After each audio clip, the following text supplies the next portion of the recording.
Good greetings, Rusty Dog here. Welcome back to Flight Sim. Welcome back to the iFly 737 and welcome back to Gatwick.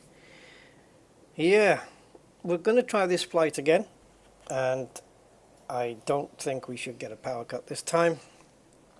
Yeah, the whole street went out, and I don't know.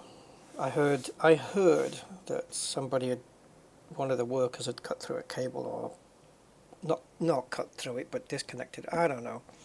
Something to do with a cable that was accidentally messed with, and it took out the whole street. So, yeah, anyway, we're all good. Everything's been good since then. So, it was only like 45 minutes or so. So, it's cool. Right, so let's do this again. Unfinished business. Here is the iFly 737 MAX 8. We're at Gatwick, and we're going to be flying all the way to Frankfurt in Germany. So let's get on board. I'm just having a walk around here, just taking a look. Now, I originally had 110 frames per second with this when we loaded up, and since I loaded OBS, it dropped down to around 85. 90, that's quite a killer. And then we loaded up beyond ATC to inject all the traffic, and now we're down to between 60 and 70. So we lose like 40 odd frames just with OBS and beyond ATC. That's excessive, isn't it? Anyway, we're still at 60, so we're still smooth. And so yeah, let's fire it up. We should have ground power. I've got it connected, so let's get that done, and the emergency lights done, and let's put ground power on. Okay. All good? Yep, all good. So I'm going to put these on just because it's habit, not necessarily because it's right. And the flight has been initialized already.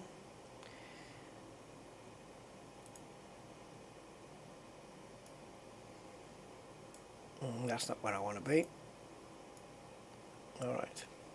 So yeah, we'll get the flight plan in. We've already got it set. Flight time isn't very much, 1 hour 6 minutes. And we are taking off from a different runway and landing on the same runway as before. Even though we didn't land last time, it's been assigned the same one, I think. 07 right, yeah? But instead of taking off from 26 left, we're taking off from 08 right. Right. Right, let's get this sorted. Oh, and I've even put some custom cameras in the plane as well. So we have shots from the wings and various points. Sometimes the shades will go down at random intervals, so I might end up on a view, because all the shades on the windows, they all work, and there may be times when I'll switch to a view and whoever's sitting in the seat, see, has closed the window. There's a view from the entire plane and entry, and also a view back. So yeah, I just set up those cameras quite quickly. It didn't take long. Right, let's pop into here and let's get the flight plan loaded up. Let's get position data. We may have to wait. I'm not sure though. I'm not really sure when the GPS kicks in, you know. We've got it set to 5 times the speed of normality, which is around 8 minutes, I think, or just over 7 minutes to be accurate. But anyway, we'll just put the information in regardless. So we're at Gatwick, yep, and we are at gate 13, same as last time. And this is our current, so this is the position of the airport, this is the position of the gate, and this is the plane position. according to GPS, which is pretty well accurate. 9.9 to 10. So we'll take this one. Actually, we don't need to put that even in, do we? What's going on? Where's my boxes? Do they? Now this is a question. Do the boxes only appear when the GPS is running? We're supposed to have some empty boxes here. I think maybe we should wait. I'm guessing it's the GPS hasn't kicked in. Yeah, I think we should wait.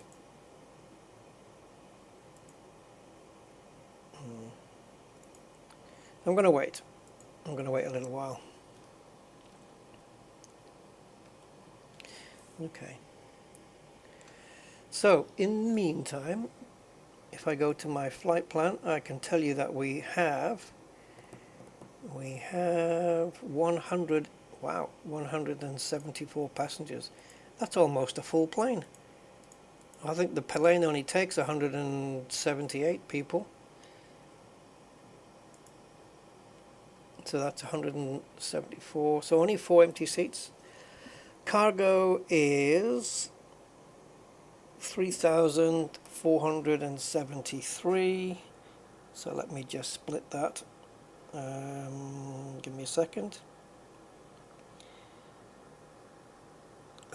Let's try loading up the right app, shall we? There you go.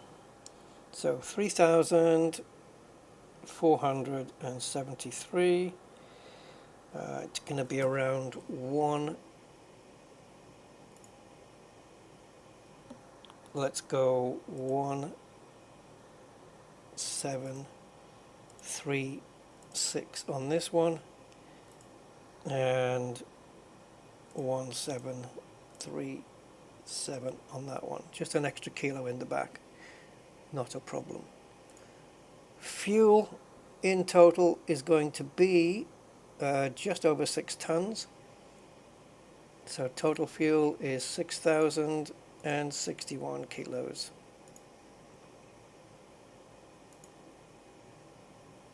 Alright, so now let's set payload and fuel.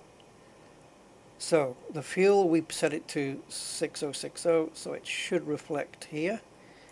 There we go, rounded up to 6.1, perfect, perfect. And the weight of the plane should be there. We're going to keep this on the screen for now, the 0 fuel weight, because we're going to need it for a bit later on. Okay, I reckon we should have our position now. It seems happy. I don't know, maybe, okay, if we have to come back to it, we will. Right, let's load this up. Please work.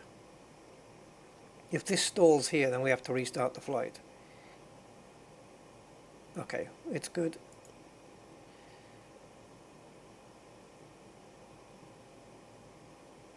Right, so the flight number is 2E.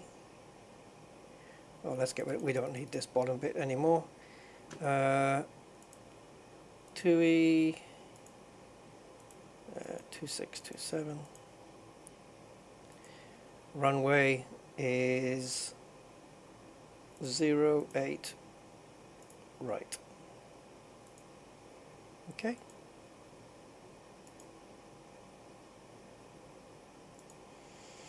So we are departing from 08 right, and we are just flying directly straight out.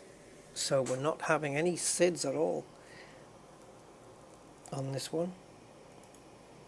And I'm going to double check that on the flight plan later, just to make sure that we're doing everything right.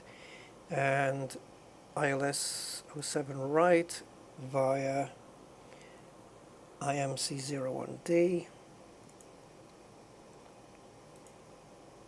And we're not flying any transitions that I can tell. No.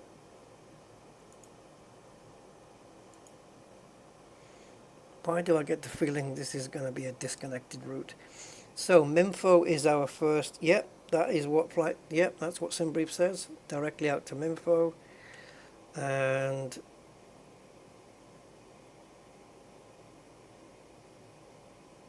hold on. Yeah, this doesn't look right to me. But okay.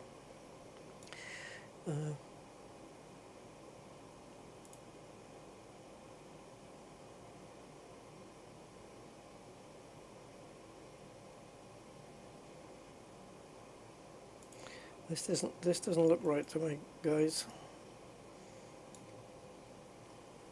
Where is the GPS? Have I not enabled it properly or what?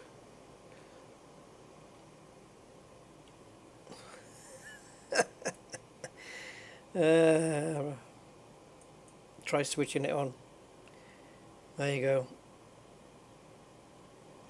I thought I'd done that. Okay.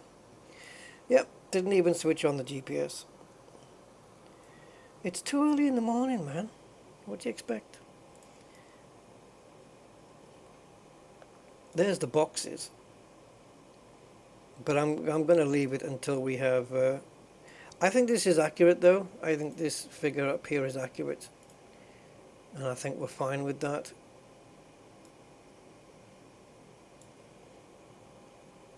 Let's just make sure all of this is still fine.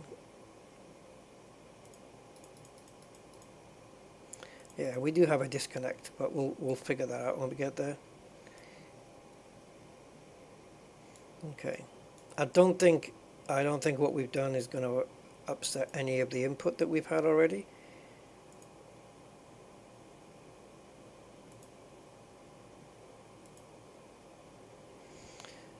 But yeah, I'll know when the map's kicked in now. When the GPS is kicked in, because it'll map it up on here. But I'm pretty confident with this. I mean, the plane's at the gate, so this is pretty much bang on, right?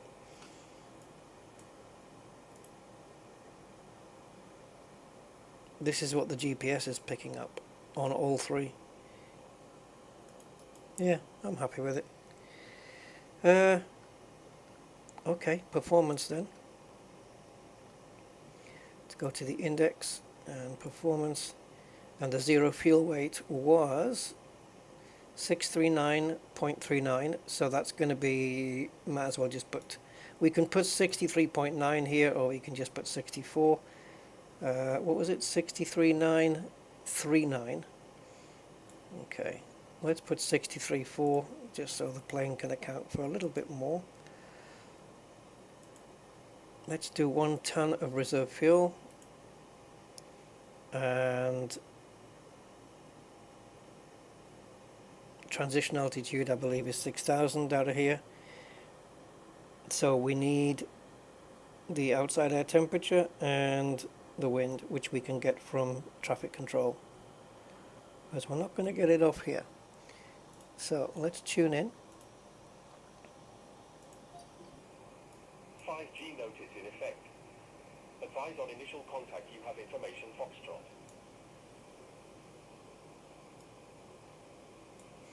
Gatwick Airport information Foxtrot. 1026 Zulu. Wind 130 at 10. Temperature 25. 2.14. QNH 1024. VFR conditions. Landing and departing runway 08 right. Transition level 060. 5G notice in effect. Advise on initial contact you have information Foxtrot.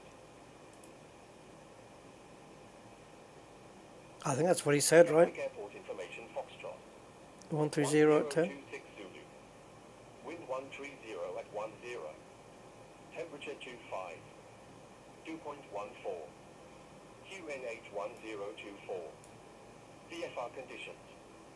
Landing and departing runway 08 right. Transition level 060. 5G notice in effect. Advise on initial contact you have information Foxtrot. Okay. Gatwick Airport information Foxtrot. 10. Gatwick delivery with information Foxtrot. This is TUIJet 2627 requesting IFR clearance.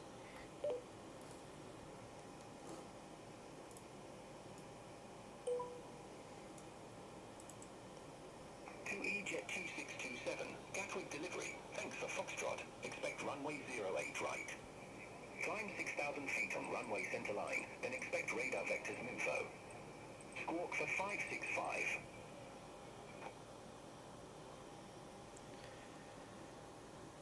I'm going to let my guy respond to that while I do the squawk code. 08 right. Climb 6,000 feet on runway center line, then expect radar vectors MUFO. Squawk for 565. 2EJet 2627. So the squawky is 4565. Contact ground 121.805 when ready for push or start.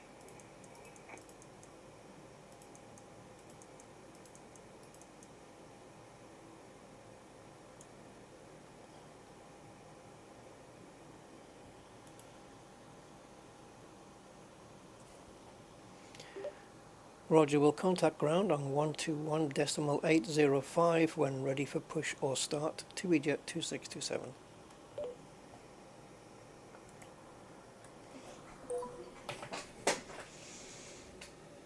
Okay, that map makes more sense now. Right, so let's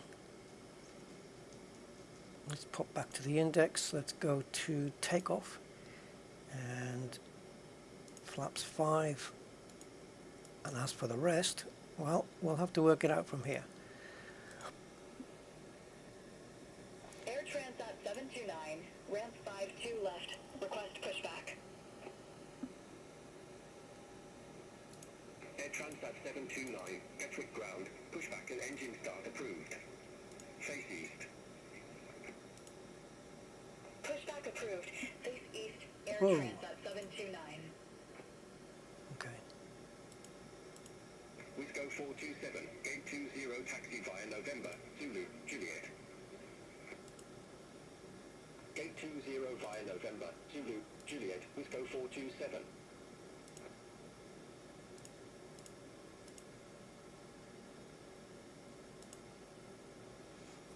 What did they say the wind was?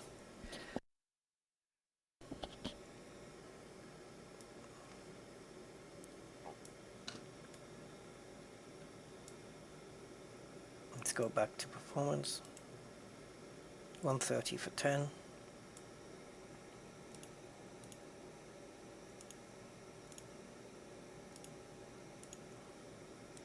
Outside air temperature 25. Longboat 72 India heavy. QNH 1026 was it? Where are we? 1024. Longboat 72 India heavy, Gatwick ground, pushback approved. Face south. Pushback and engine start approved. Face south. Longboat 72 India heavy.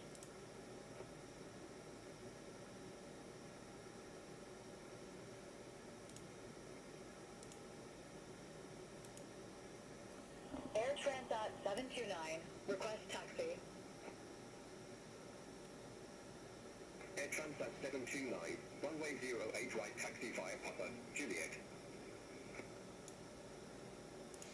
Runway 08 right taxi via Papa, Juliet, Air Transat 729. Right, so the CG is 23.1.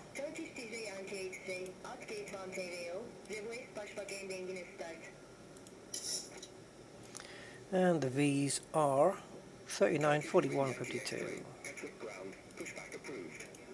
Face west. Ashbok approved, face west, 30 degree anti-X-ray.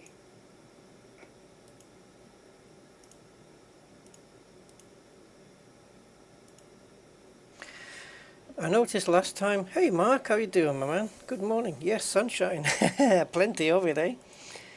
I noticed last time that there was a very little volume on the sim and on Beyond ATC, and it was more my voice. If that's the same again, if you find that the sim... Longboat 72 India heavy, request taxi to the... Oh, you guys are not getting any desktop audio at all, right? Am I right in that? Longboat 72 India heavy, runway Oh my 08 god. right, Okay, hold on. Kilo Alpha, Kilo, Papa, Juliet. Well, let me just fix that. I don't know why that's the case. 08 right taxi via Kilo Alpha, Kilo, Papa, Juliet. Longboat 72 India heavy. Ah, it's using the default. Okay, okay, I see why now. There you go. guys. Yeah, complete silence. Luckily, I had nobody here to let me know.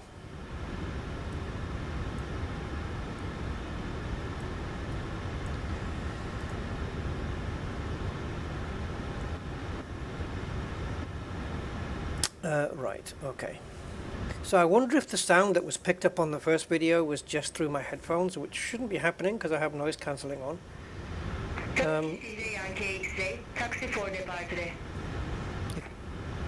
If you find the air traffic control too loud, too soft, Runway 08 right, taxi fired. or the plane, or whatever, just let me know. It's good information.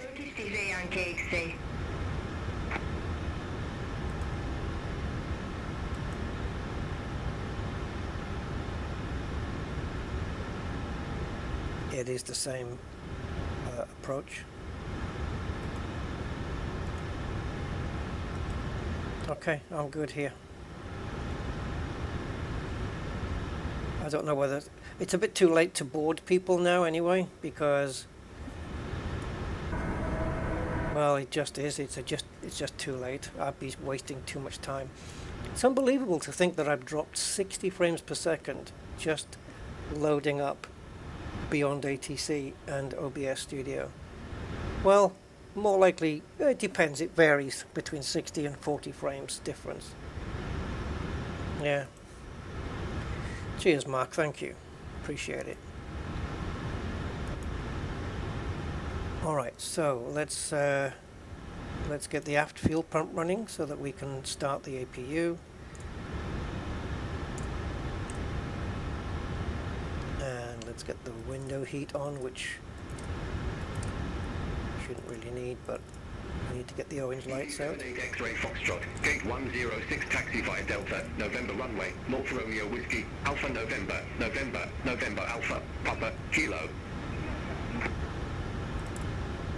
Gate 106 via Delta, November runway, North Romeo Whiskey, Alpha November, November Alpha, Papa, Kilo, Easy 78 Kilo. Foxtrot.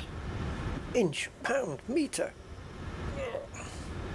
JetBlue 44 at ramp 559er. Request pushback and engine start. JetBlue 44, Gatwick ground, pushback approved. Oh, Pushback approved. Face south. JetBlue 44. that makes you go dizzy, doesn't it, looking at that?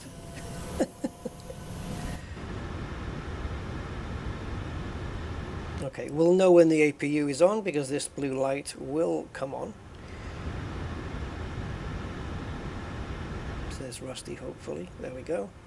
We can flick the power over now to the generator, which means we can now remove ground power. Oh, actually what we can do here is unrequest it, I believe. Additional services, dismiss GPU, there we go. Yeah, you need at least one fuel tank open to run the APU because it does actually use fuel. Oh, the last stream, power cut, matey. Yeah, power cut. My lights flickered in my room, and yeah, I have my lights on all the time because I've got blackout material on the window, because I like that when it's dark I like pitch black, so I've got the blackout material on the window, so I have the light on even during the day, and it flickered on and off a couple of times, and I thought, uh-oh. Sometimes when this happens, it can be a power cut, and I think I was in mid-sentence, and it just went out. No damage. I had to reinstall a couple of things from MSFS, but all's good. Yeah, all is good. No panic really.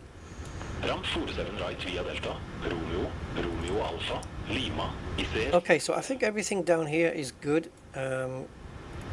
I just want to run through the flight plan here now and just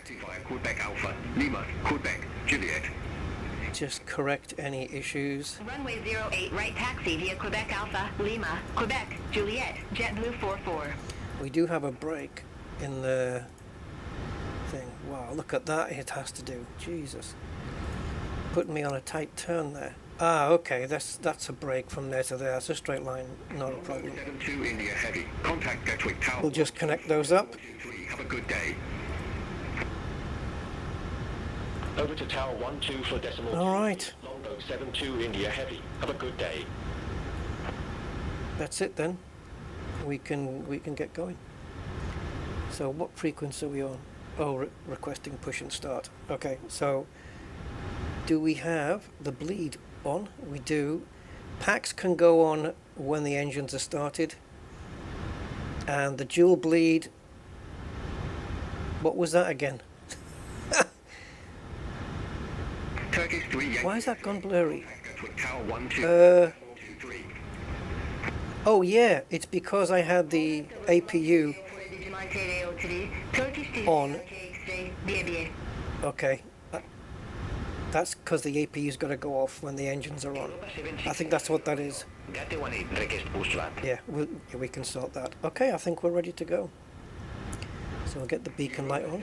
6 X-ray Romeo, Gatwick ground, pushback. It sounds like there's a lot of traffic today. I don't know if I'm going to get a chance on the radio here. Face west, Europa 76 X-ray Romeo. Gatwick ground, this is TUI-Jet 2627 requesting push and start.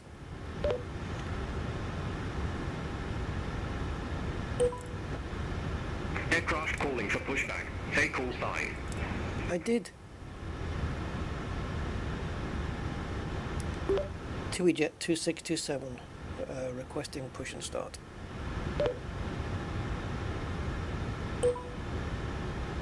TUI-Jet 262. Just got an update. Ready for pushback. Engine start approved. Face west. Face west. Well, we are currently facing south, so that's nose right. Roger, face west, TUI-Jet 2627. It looks like GSX just got an update. Easy 6 for Yankee Golf. Departure check completed. Bypass pin inserted. Easy 6 for Yankee Golf. Gatwick ground. Push. Hopefully the frames are not going to tank once we get onto the final approach.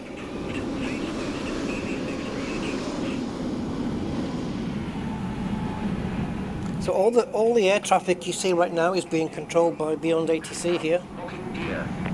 It's doing all the radio back and forth. It's doing all the departures and arrivals. So that plane you see taken up there, all controlled by Beyond ATC. And I'm not paying attention. Face west, Speedbird 2203 Heavy.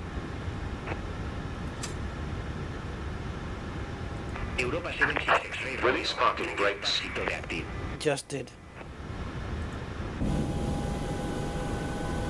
Europa 76 X-ray Romeo. Runway 0. Don't believe me? I did, honest.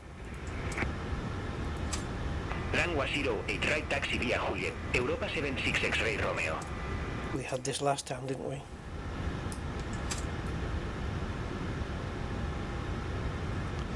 Come on now.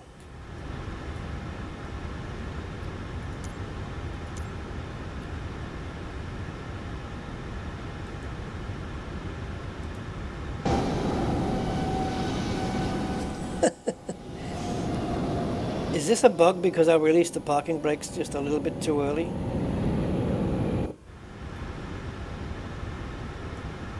Maybe we should do it again.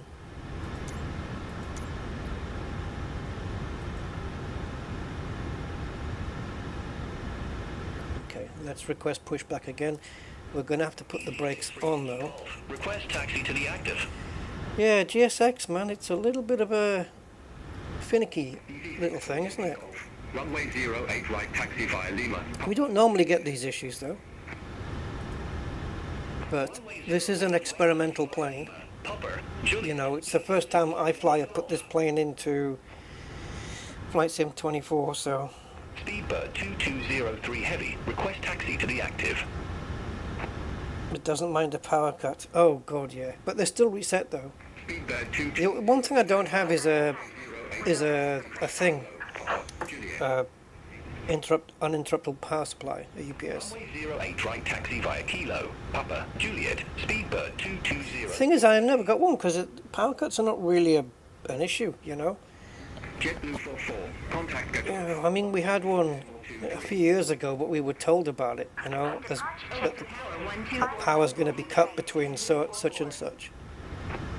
Let's switch frequency a second, or at least... Chanix 9 Echo, ramp 131, request pushback and engine start.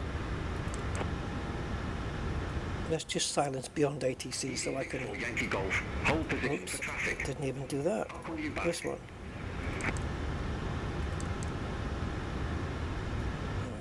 Locking gear. Right, I will not release the parking brake until she says release the parking brake.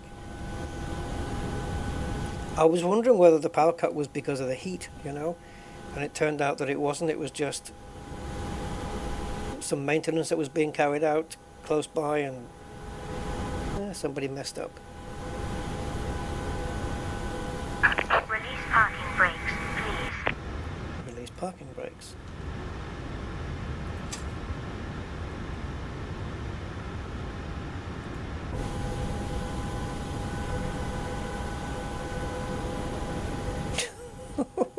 Come on.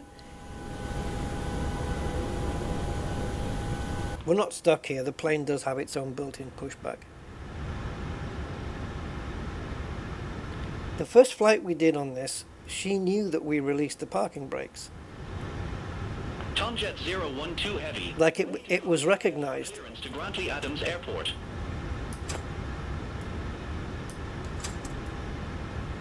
Tomjet 012 Heavy, Gatwick delivery. Why is this thing still talking to me? Hampton 3 Papa departure. Squawk 6 for 02.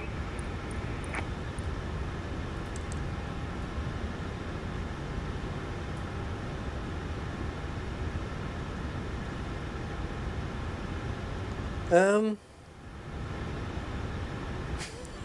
don't know what to do here. The idea is she says release parking brakes, we release them, she detects that we've done that, and we're getting pushed back. That's what happened last time. What the hell is the delay? There's no other planes in the way, right? No. And she's not repeating release parking brake, release parking brake, because she would keep whinging otherwise.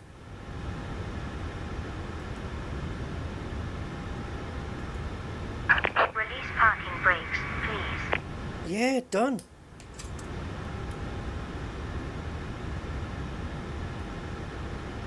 There is a setting on here about the parking brakes, whether you want them realistic or simple. And the realistic one I can't use because you need rudder pedals.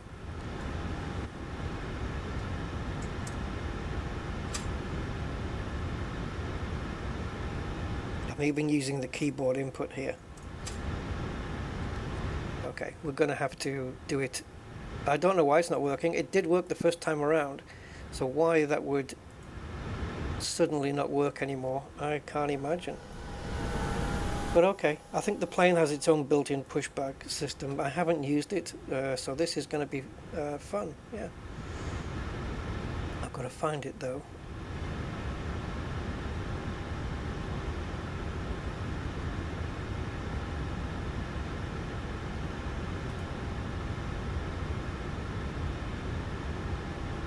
I've got to be careful what page I go onto here because it can show information that it shouldn't show.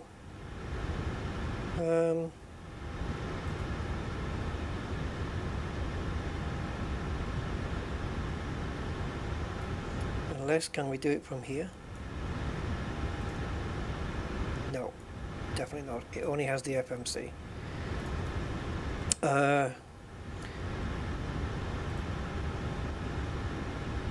So what we're going to do is we're going to flick to this view while I just go through these menus because I don't trust them.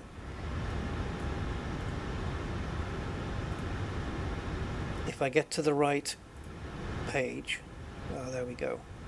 We're good, we're good, we're good.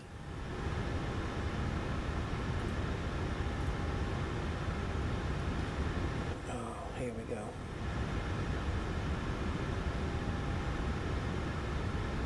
Unavailable.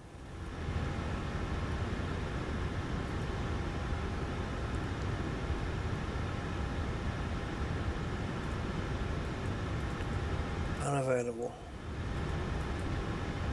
Well, I guess we're stuck here.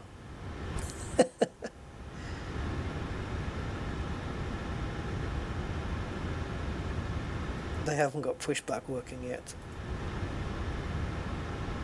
Alright then. Don't worry, it's not the end of the world. I can still make it happen. I have to use a little plane moving app to do it, but it can be done. But what's weird is that this isn't working.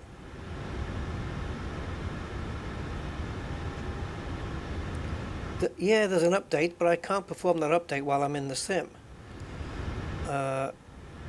Surely the fact that there is an update hasn't disabled what we have already, right? They wouldn't do that.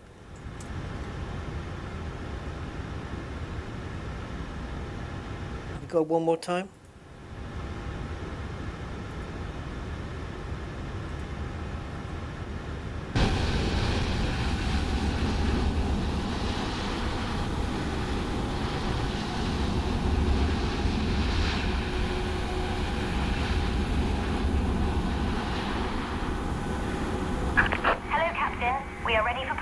Yeah, well, you better hurry up because we're going through fuel here. This is the last chance I'm going to give you.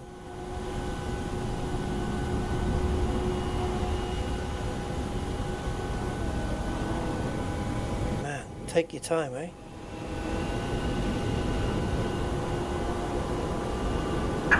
Departure checks completed. Bypass pin inserted. What if the update is to fix occasional pushback errors on iFly 737 MAX 8? Right, third time lucky perhaps?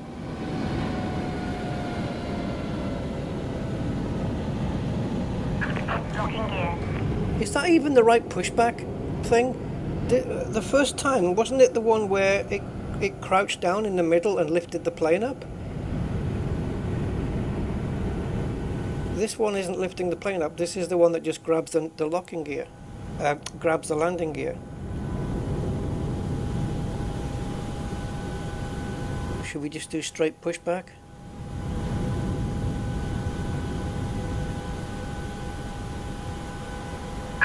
Release parking brakes, please. Done.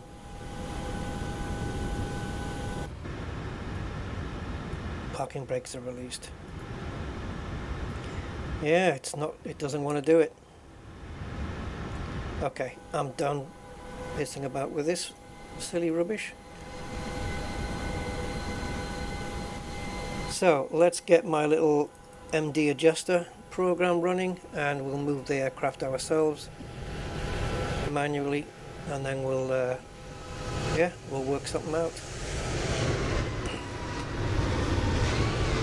Yeah, freaking, I've got cables in front of my mouse here, can't see a thing. Right, here we go.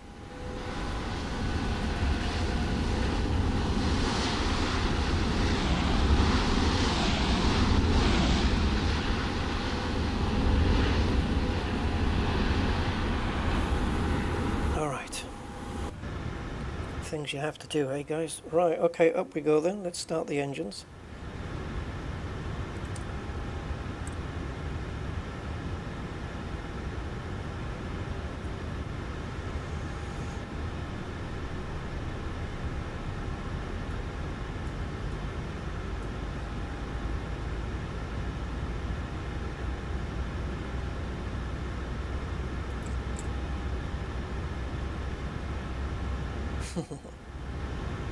Yeah, if only you could reverse in.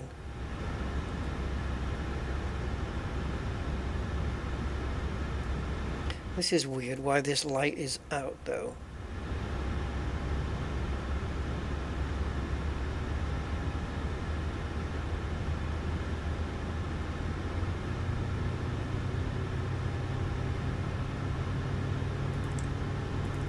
Why have we got low?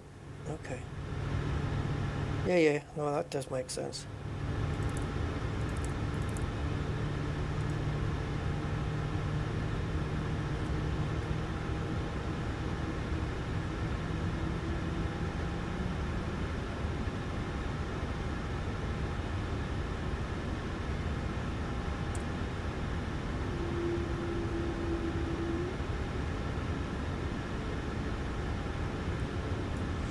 I'm going to see if I can wait. This switch, when it's ready, should flick back. Oh no, this one. Got Boeing starvation here. Whoops. Yeah, so this switch should flick back to the off position when the engine is operational. When your friends arrive. Okay.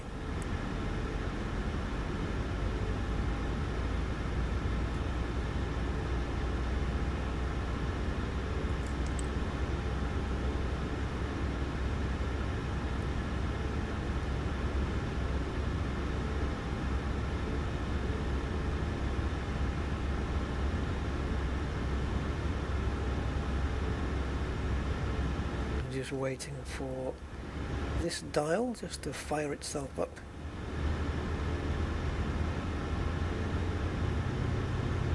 There she goes.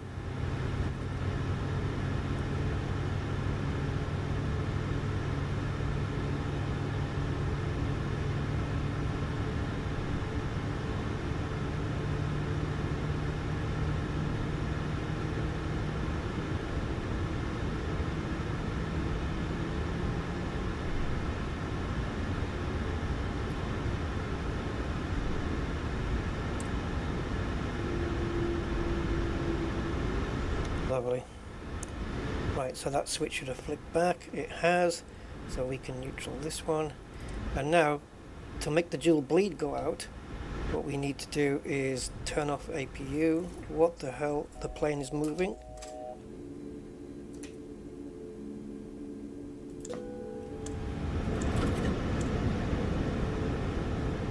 And this plane will not put its fricking brakes on now.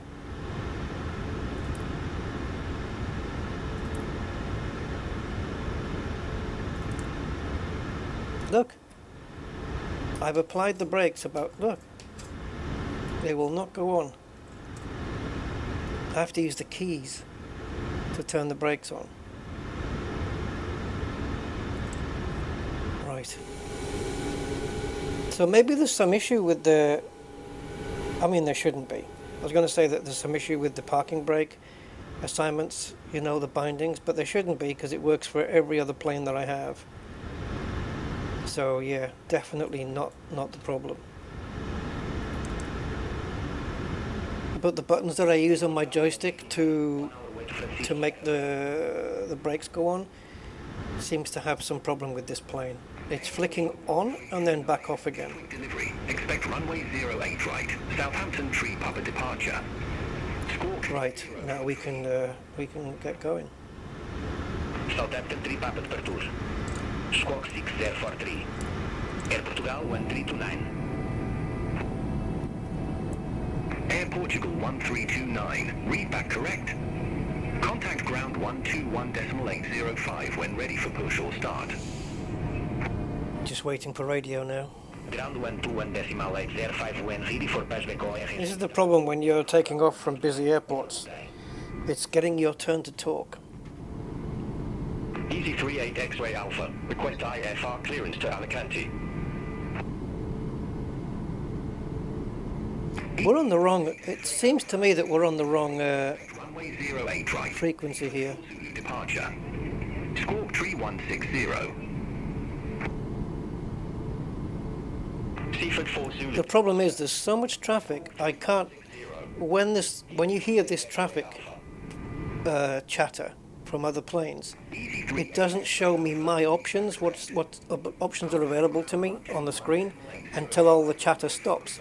Engine start. So from what I can see, the options available to me are not the ones that I'm expecting to see, Ground 121.805. which is request taxi. X-ray Alpha. Let's see if it pops up. No, it just says request departure runway change. That is not the correct. Okay, I've switched to a different frequency and we've got what we want now. Gatwick ground, this is TUIJet 2627 requesting taxi to runway 08 right.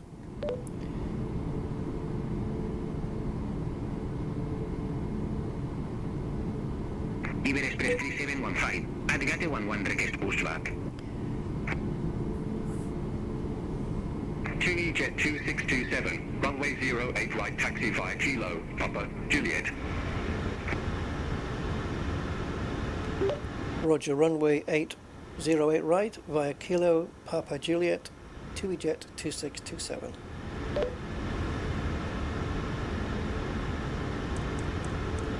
Negative, taxi via Kilo, Papa, Juliet. What did that just say? Roger, taxi via Kilo, Papa Juliet, TUIJet 2627.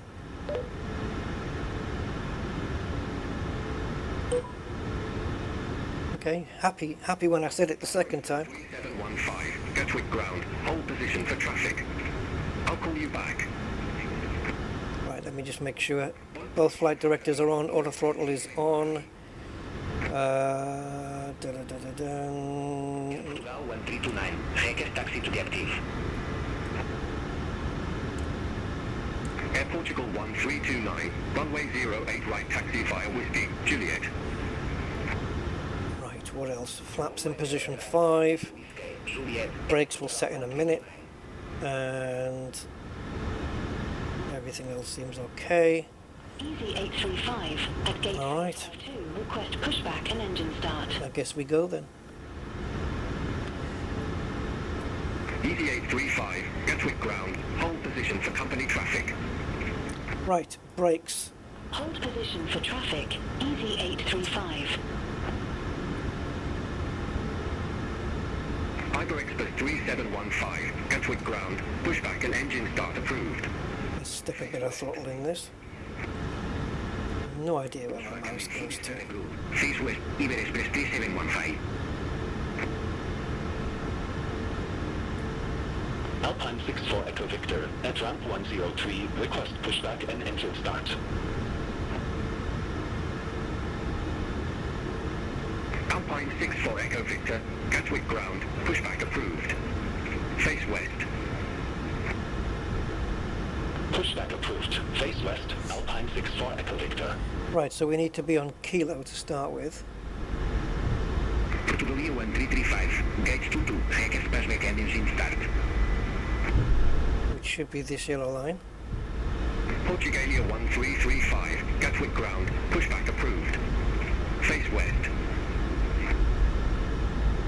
Pushback and engine start approved. Look, all the easy jets, man. 1335.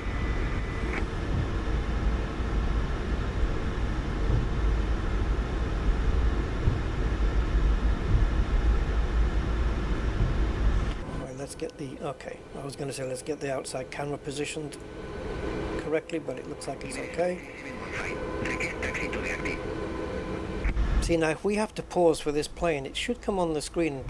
And, well, not on the screen, but it'll come over beyond ATC and tell me. Alpha November, Kilo Alpha. Because right now that plane's in our way. Gate 385 Delta, November runway, North Romeo Whiskey, Alpha November, Kilo Alpha, Lima, Griffin 89 Sierra. That EasyJet needs to move. Iber Express 3715, runway... I wonder if it'll come on and tell me to hold the plane in position. It should do, but it looks like it's not going to at all. Alpine 64 Echo Victor, ready to taxi. I think it's probably because we can miss it. We're not going to touch it. Yep, we are actually going to miss it. Taxi via Kilo, Quebec, Juliet. There's a British Airways coming in. Runway 08 right via Kilo, Quebec, Juliet, Alpine 64 Echo Victor. Right, so we're on Papa now, and then we turn right for Juliet.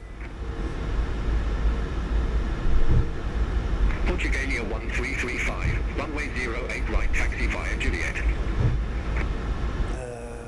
Runway 08 right, taxi via Juliet, Portugal 1335. Right, so Juliet is actually this turn here.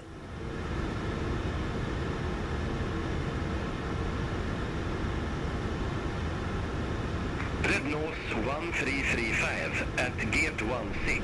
Request pushback and engine start. Where do they get these voices from? Red Nose 1335, Gatwick ground, hold position. Yeah. Traffic. I'll call you back. The taxiways are not Hold position. posted. They're not signposted very well. 1335. So we're on Juliet now. Red Nose 1335. Due to frame rates, I've just removed all third-party airports from the sim. Face west. But this particular one is, Pushback approved. it is third-party, but it's not a purchased one, you know? 1335. It's a free one that you get. So it looks like EasyJet's going to go out on the same runway we are. So we're going to have to wait. Question is, do we have LNAV and VNAV? Yeah, we do. So we're just basically following this plane out now. Jump the queue.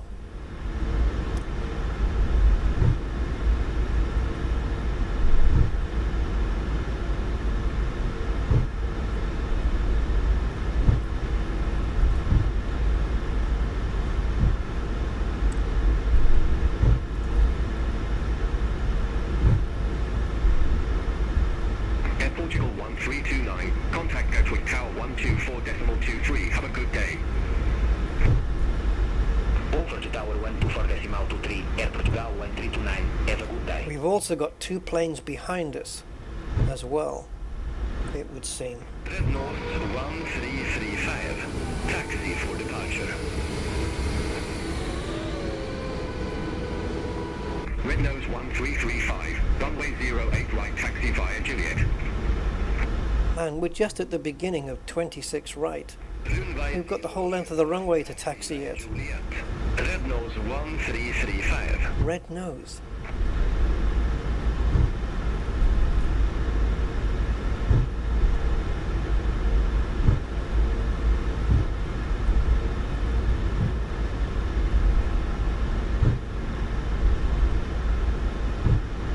So all the planes behind us are going to have to wait for us as well, just as we wait for the planes in front of us.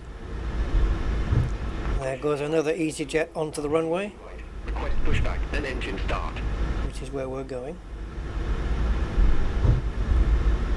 Griffin 570. Lenny Henry. Ground. Pushback approved. Face west. I don't get that one. Pushback and engine start approved. Face west. Griffin 570.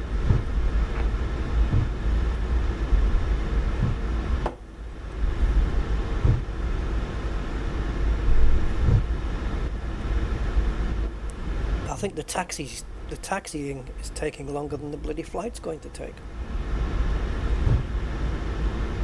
Oh, red nose, of course. Yeah. Katanga, my friends. Katanga.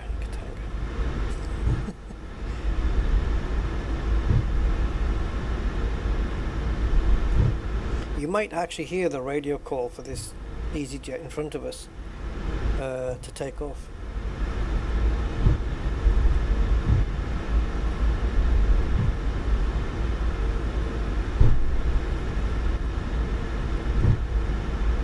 Alpine 64 Echo Victor. Contact Gatwick Tower 124.23. Over to Tower 124.23, Alpine 64 Echo Victor.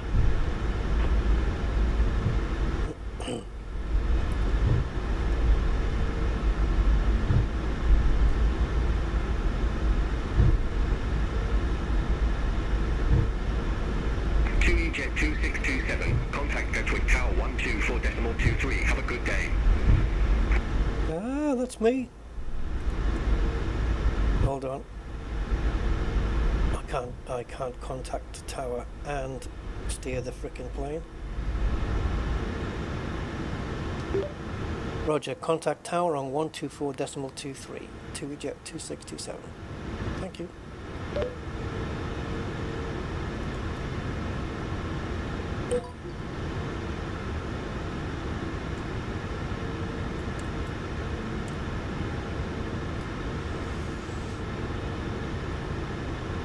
Okay, we can't request departure until, well, I suppose we can, but we're not ready. Actually waiting for this EasyJet to request. Now if I request departure, it should deny it because we've got a plane in front of us. Gatwick Tower, this is 2EJet 2627 requesting departure from runway 08 right.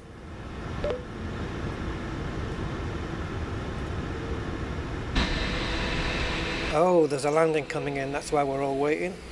WeJet 2627, number 2 for departure. Hold short of 08 right. It says that we are number 2 for departure, which is correct, we are second in line, and hold short of runway 0 right. Roger, hold short runway 08 right, 2EJet 2627. Yeah, it says arriving traffic, and that's why we're waiting. Alpine 6 for Echo Victor, runway 08 right. That's him, in front of us, Alpine 6 for Echo Victor, that's this dude. Wait, runway 08 right. He's just been told to go onto the runway and wait. Let's see if he does it. There he goes. Speedbird 5 kilo Whiskey Heavy, exit left at Delta. So how cool is that? Delta. Speedbird 5 kilo Whiskey Heavy. That's really neat, isn't it? It's all flowing nice.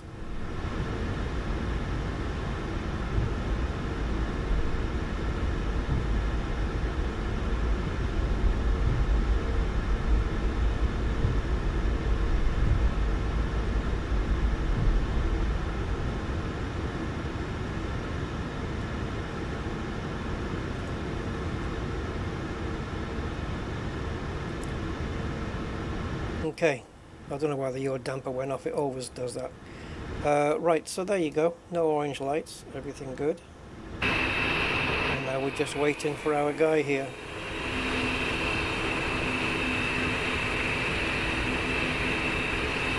In fact,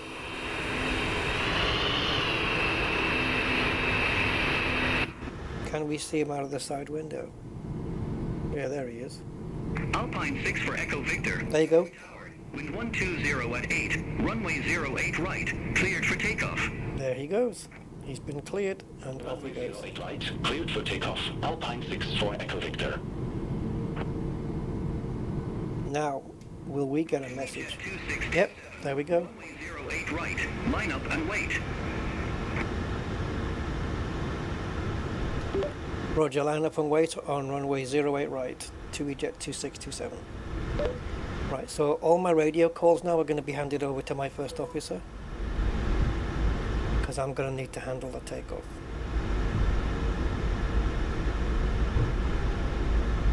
Actually, I can handle the takeoff one. It's after takeoff I need not to be handling radio calls. Gigabyte 1335, number 2 for departure. Hold short of 08 right. Ah, so the guy behind us is going to Portugal. Short of 08 right. Portugal 1335. Interesting. 2EJet 2627, Gatwick Tower. Oh, we're cleared. 0 at 8. Fly runway heading, runway 08 right, cleared for takeoff. Roger, cleared for takeoff, runway 08 right, 2EJet 2627. Have a good day.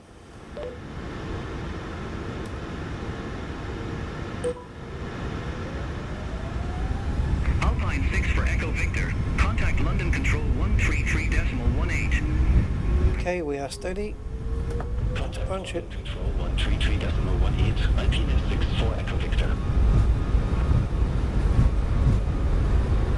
Portugalia 1335, runway 08 right, line up and wait. I can feel a little bit of a gusty wind again, pushing just... I'm having to just twist the nose to the left a little.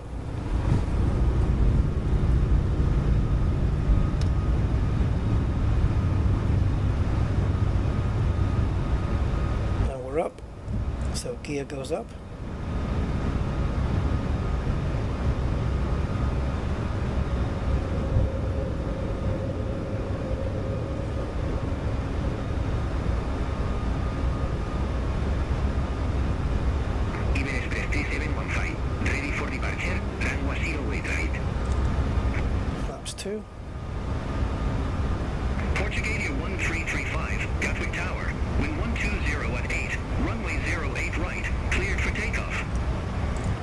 one. It's a bit gusty, isn't it? Look at this. Woo. Expert 3715, hold short of 08 right, departing traffic. Firm, hold short of 08 right for traffic, Iber Express 3715. Iber Expert 3715, runway 08 right, line up and wait. Let me just sort the range out here a second. Iber Express 3715.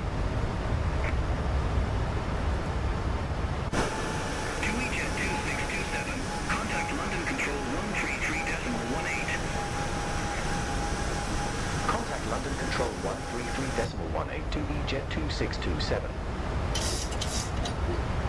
Yeah, so the wind's down up here, but it was 20 knots. The wind as we took off there. Nothing spectacular, but it was noticeable. Identified. You can see, look how we're getting blown around a little bit here. Climb to flight level 170 to EJet 2627.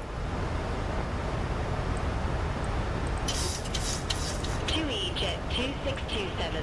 Cleared direct wind. I don't have an actual co-pilot though, so yeah. I have to take over from some of his duties. Clear direct info. Resume own navigation to EJet 2627. Landing control, Portugalia 1335, 1,700 feet. Portugalia 1335, London Control. Identified. Climb to flight level 180. So here's the thing, we're not allowed to go over 250 under 10,000 feet. But the plane seems to be hovering around 5.4. 9 Echo. Contact London Control 118.475. Bye-bye. Are we bound here by this thing? It doesn't look like it. There's no constraints.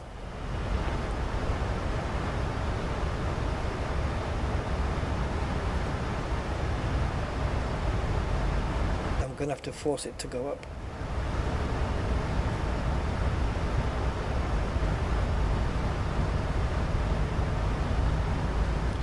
Yeah, I've had to force it to get up to 7. It wasn't wanting to go beyond 6,000 or 5 something, so I've had to force it up there.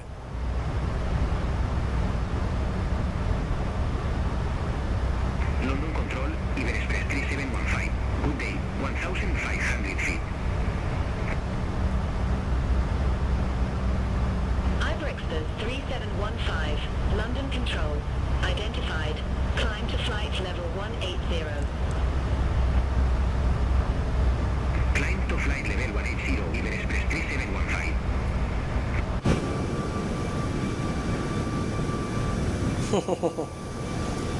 Yeah.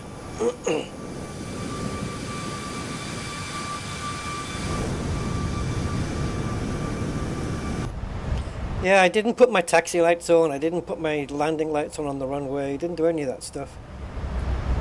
You know why? Too busy yapping. Way too busy yapping. But these should have been on. It don't matter.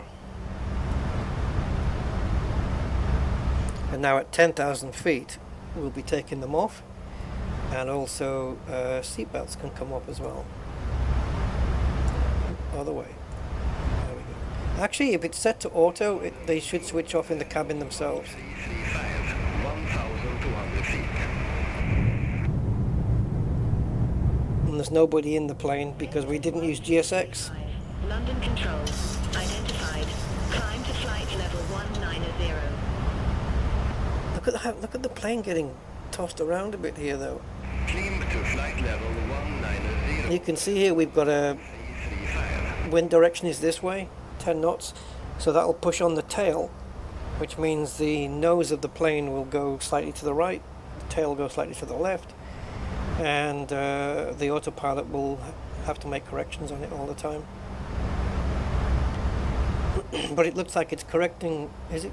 I don't know. Is it correcting, not correcting, correcting, not correcting? That's why we're doing this little left to right nosedive nose dance because it shouldn't be doing that.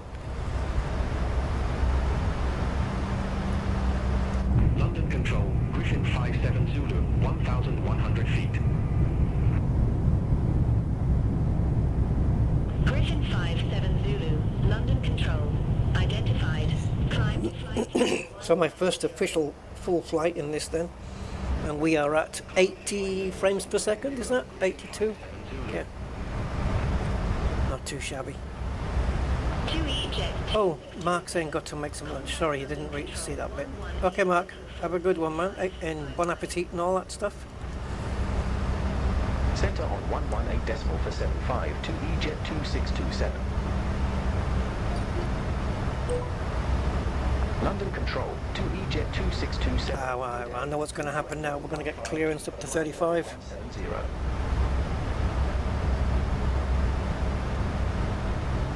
2E jet 2627, London Control, good day, identified, climb to flight level 350.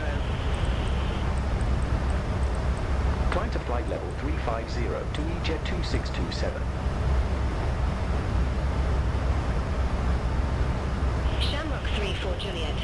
So we're cleared up to the cruising altitude then. 775. Have a good day. Contact London Control 118. And there's the English channel.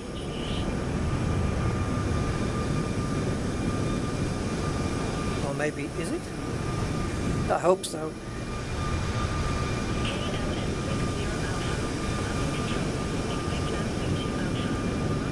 Knowing my flying, it'll be the Black Sea or something like that. Expect launch zone to Alpha, runway 18 right, KLM60 Alpha. So what range do we have on this? Shamrock 681. Contact London Control 40, okay. 118.75. Contact London Control 118.775, Shamrock 681.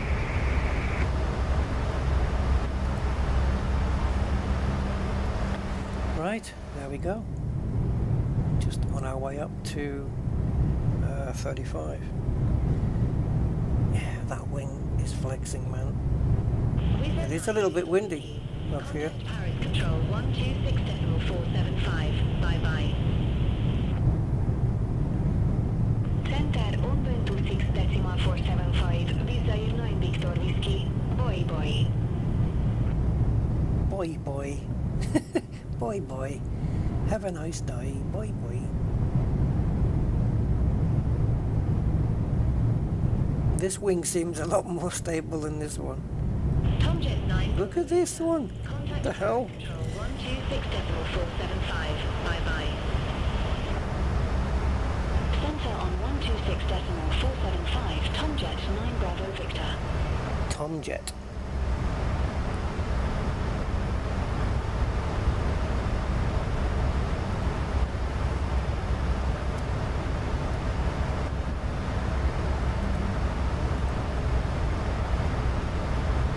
Europa 76 X-ray Romeo. Contact Brest Control 120.15. Center on 120.15, Europa 76 X-ray Romeo.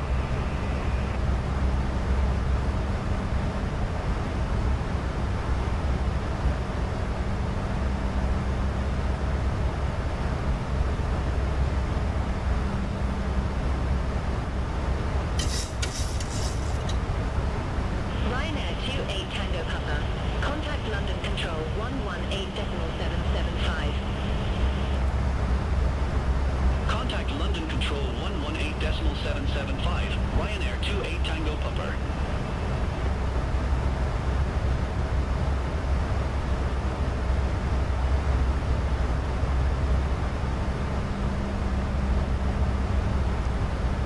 All right.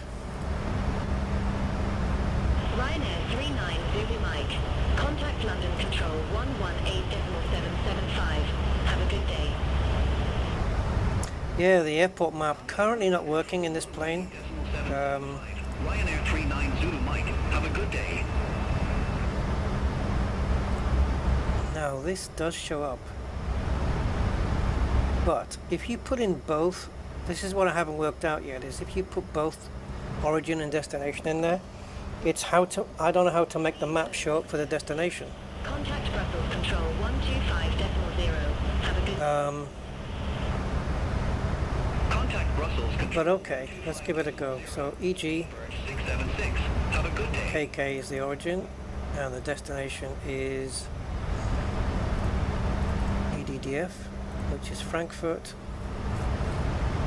And if we do search all, is this now because we've taken off? Speedbird 962 Hotel. Contact Amsterdam radar 119.175. All right. Center on 119.175. Speedbird 962 Hotel. Ah, you can pick which one you want here. Okay, that's good. That took a little while to come up, but it's only showing the airport chart. What about the arrivals and stuff? Janix 9 Echo. Contact Brest Control 120.15. Yeah, I need more than this. 120.15, Janix 9 Echo, bye-bye.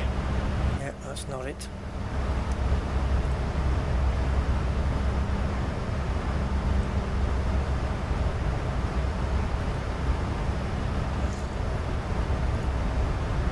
So it's only showing the airport chart, and that's it.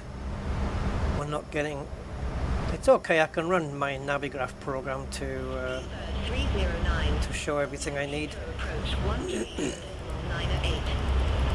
And we're coming in 07 right, which is here.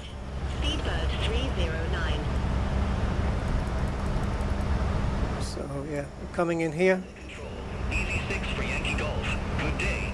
Through flight level 161 for flight level 190. I'm going to check my Navigraph chart so I can get the information I need Easy 6 for landing. London Control. Radar contact. Climb to flight. Decision altitude is what I need only, I think. Climb to flight level 390. Actually, I can get that off this chart. Can I? Speedbird Maybe not. Kilo. Contact Paris Control 119.825. Have a good day. No, we need it off the final approach chart, really. 119.825. Speedbird. So let me take a look. Bye bye. Approaching into runway 7 right, and we need 527 is our. So let's pop that in.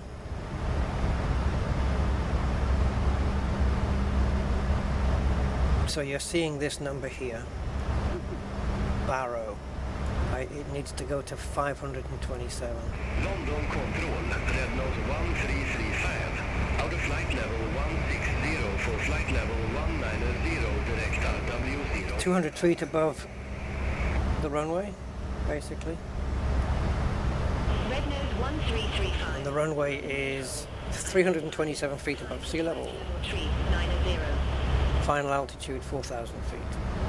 That's what I To flight level 390. call it. Red nose 1. Transition altitude is 5,000 on the way down. Okay. 2E Jet 2627. Contact Paris Control 126. Contact Paris. Yep. Well, we are going over. Contact Paris Control 126 decimal for 75, 2E Jet 2627. Paris Control 2E Jet 2627. Good day. Passing flight level 06 for flight level 50.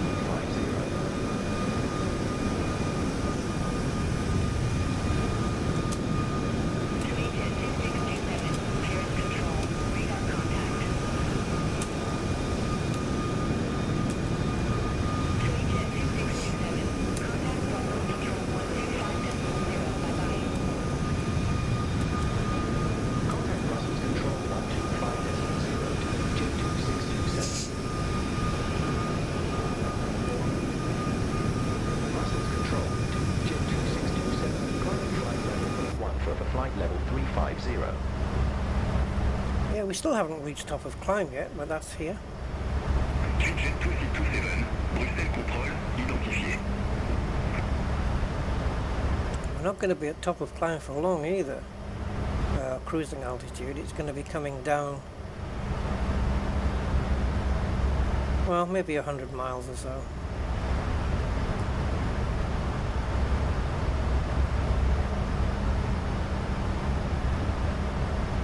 Yep, that's it.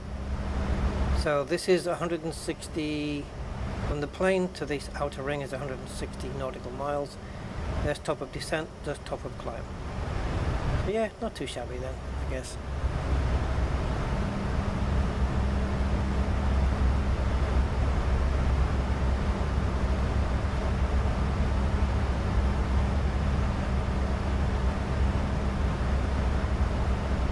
Just fuel saving, really.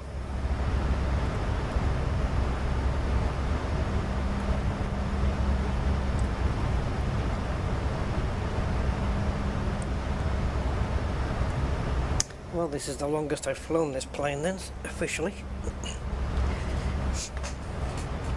And all going okay.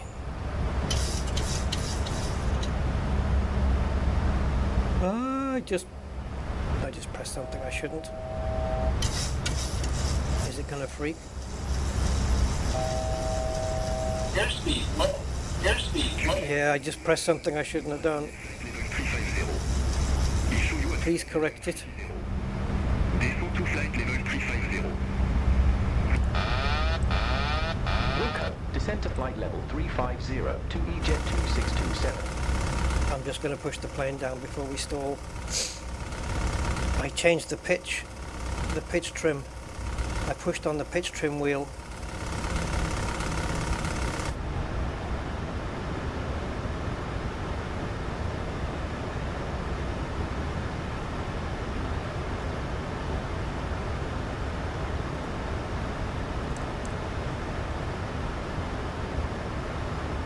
Yeah. I touched the pitch trim wheel on my throttle. That was not a good idea. Still, I've just saved 174 people's lives.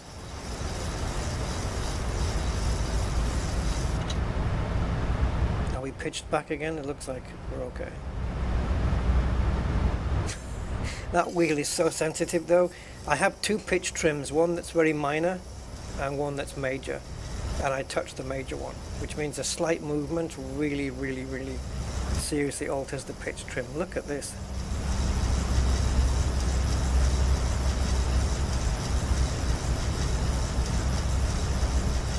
Ugh.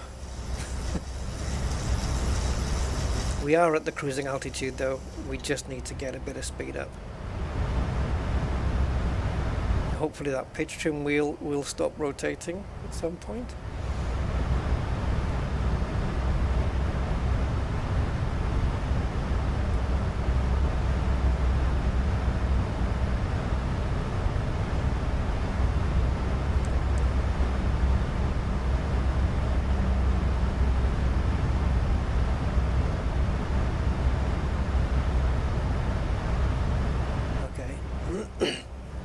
Be nice if it got itself back up to 270 though.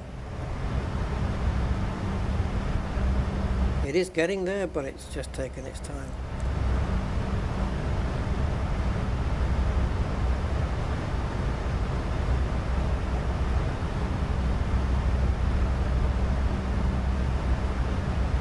Amazing, isn't it? Just a little touch of the wrong thing.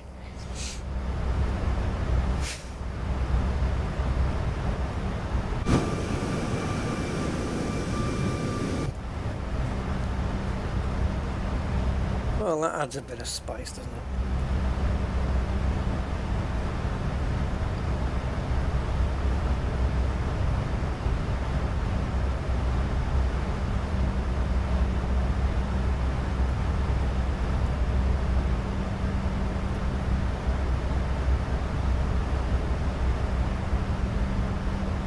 So we've got 98 nautical miles before we get to the SPI waypoint.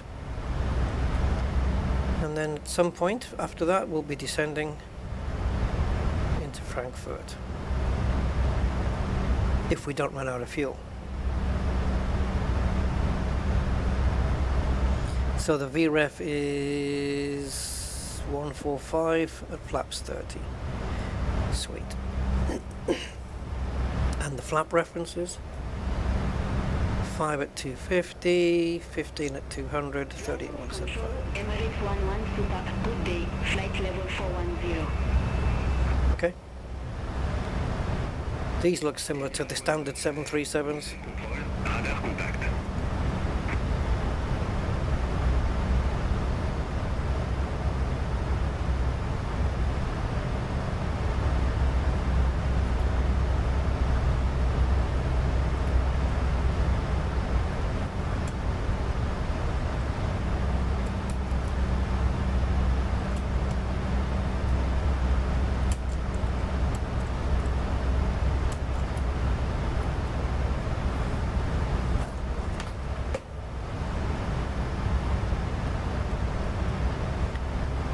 Right, give me 2 secs.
Okay, we're over speeding.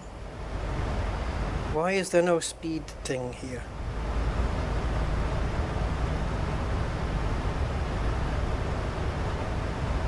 Why is there no digits? Brussels Control, Speedbird 143 Heavy, good day, flight level 390.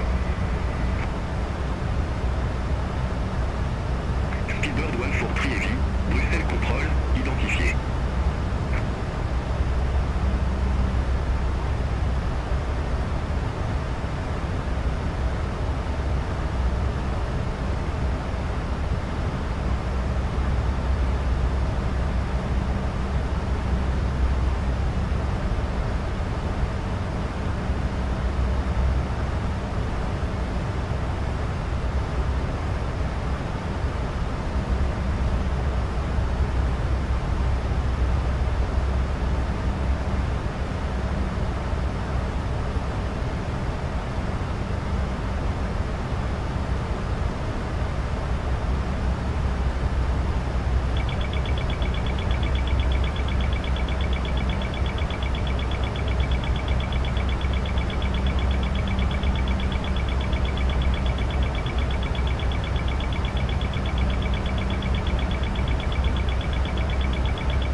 Oh, this is bizarre considering that the speed is being controlled by the autopilot.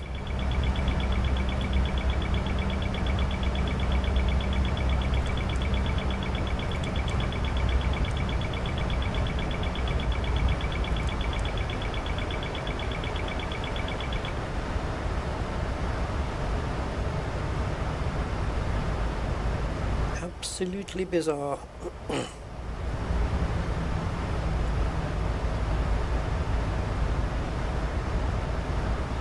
Sure, we have a tailwind of 20 knots. Maybe it's not compensating for the tailwind. It's pushing us forward faster than the plane needs to go, and it's probably that.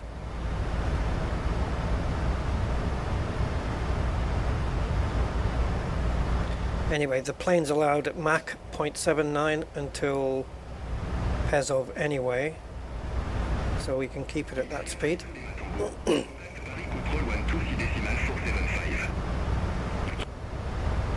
Contact Paris Control 126.475, Iberia Triple Lima Tango.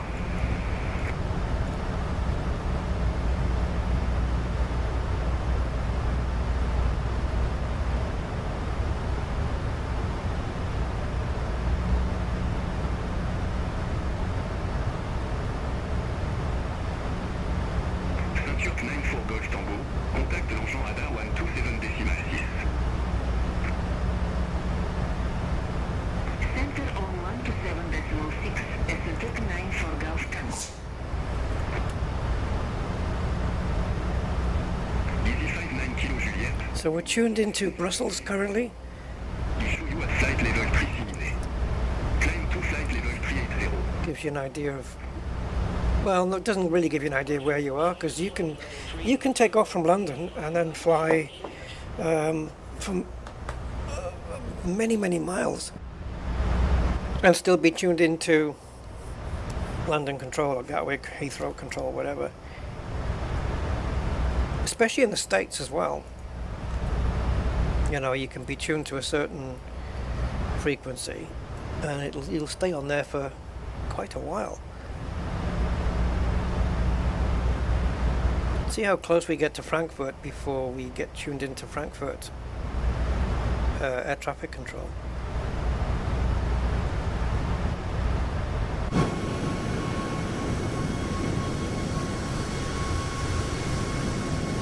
I like all this. Look at all the passengers that have got the shutters down and halfway up or open. And it seems random as well. It seems like it just shifts at random times. Because there'll be some views I go to which the shutter was open before and now it's closed. So I don't know whether just after a time interval they just randomly change one. I don't know if we'll see any change here.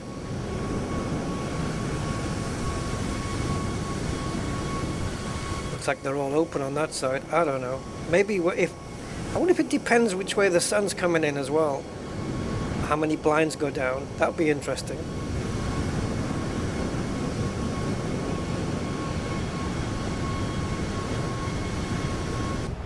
Brussels Control, Easy 58 Tango Quebec. Good day. Flight level 360. Yeah, I reckon it was that tailwind of 20 knots pushing at the back of the plane that just tipped us over the speed limit there.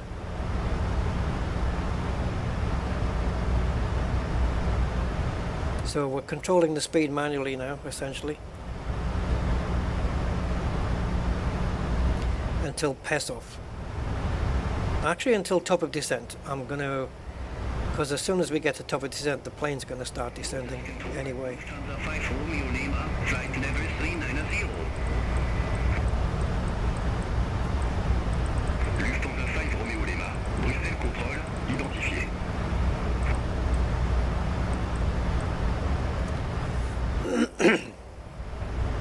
So just before we get top of descent we'll put on the we'll have the autopilot do the speed. Brussels Control, Ocean 8 Alpha Hotel, flight level 370. Traffic? That shouldn't happen. Ocean 8 Alpha Hotel. Where is it? Above or below us? It's directly in front of us, but I don't know where.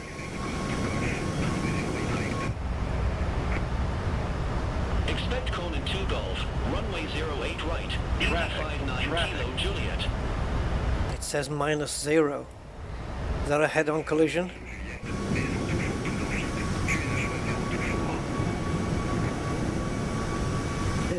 If it's flying at us at the same speed we're flying, it's going to come out of nowhere.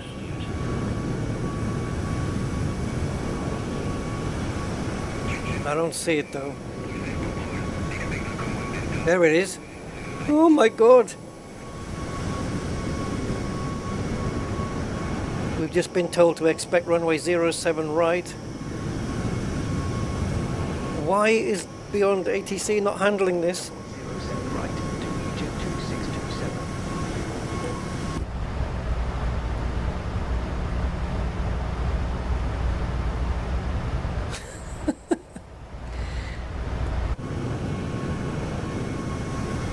It is actually flying in the same direction as us, but we're just quicker. It's not coming towards us, I don't believe. We just caught it up. You got it, you see, you got it here, look.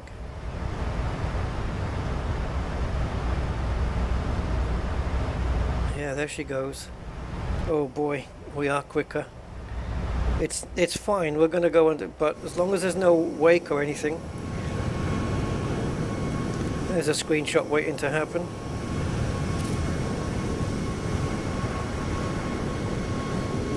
Man, air traffic control would not let something so close happen. Where did it go? There it is.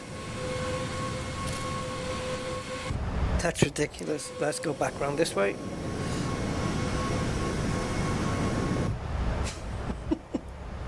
Oh man. Yeah. Clear of conflict.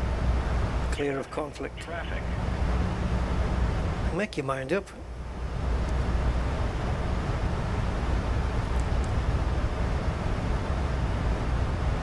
Jet 2627, Income 1 Delta, runway 07 right. Our report ready for descent. Okay, I'll let you know.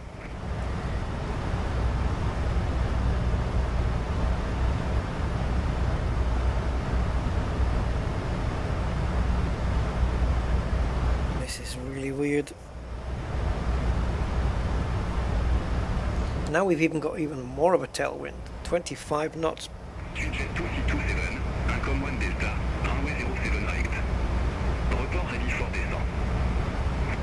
It's asking me to report ready for descent, but I'm just going to acknowledge it. 07 right. I'm not ready. To EJet 262. I'm not far away though.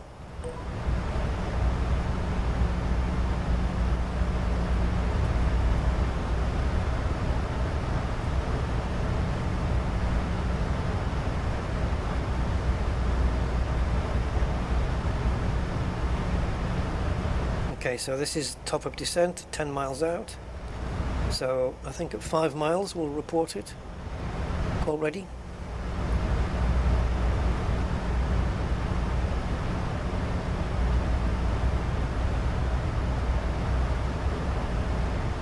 Jet 2627, descend to flight level 240. It wants me to descend already. Descend to flight level 240 to EJet 2627. Okay. That's a negative. Wants me to descend to 24,000 feet. Speedbird 143 heavy, contact l'engin radar 118.7. Which I could set this to 24,000, but Contact engine radar let me 118. just take a look through here. 143 heavy. So we have a constraint at 21,000. Yeah, okay. I think by the time I get to 24, it's going to instruct me to go further down anyway.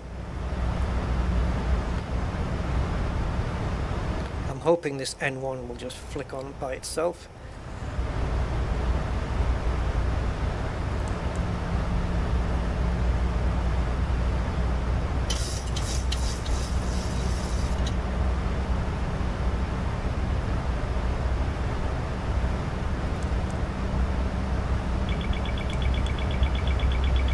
Yeah, it's weird.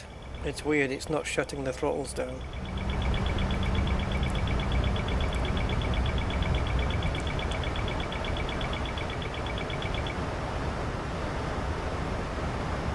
Is that it? Did we get it? I just rebooted the, not rebooted, but I just switched on and off the auto throttle.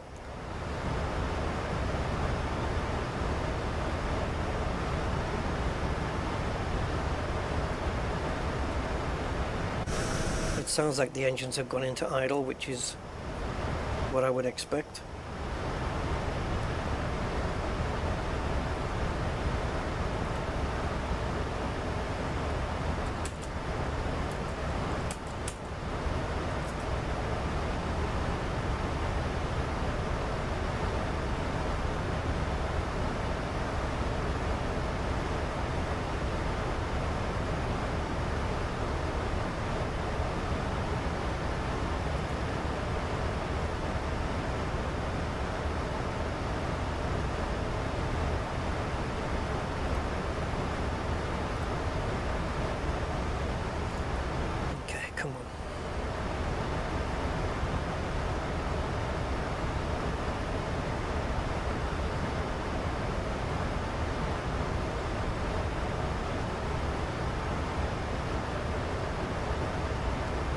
just hope it can handle the speeds here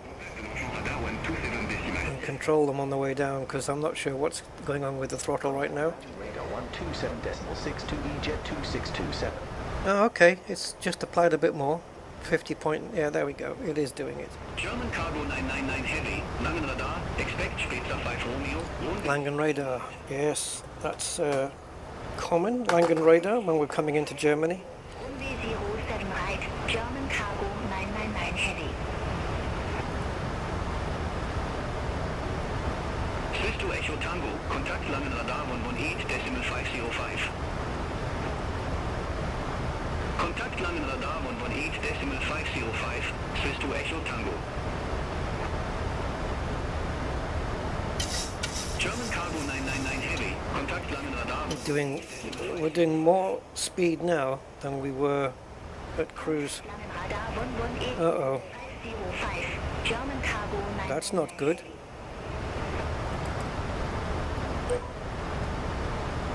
Good day, Langen Radar 2 EJet 2627, descending via Incom 1 Delta, flight level 289er.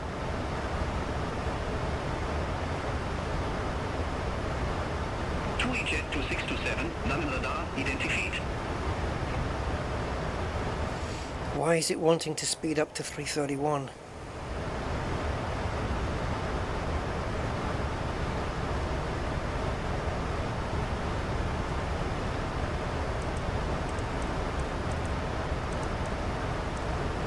I shouldn't have to control this now.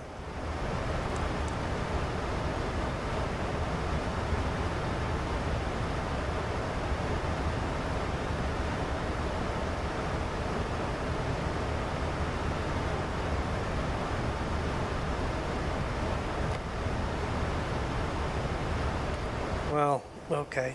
2 EJet 2627, descent to flight level 220. Descent to flight level 220, 2 EJet 2627. I have to keep an eye on these speeds to make sure that the plane is going to meet them.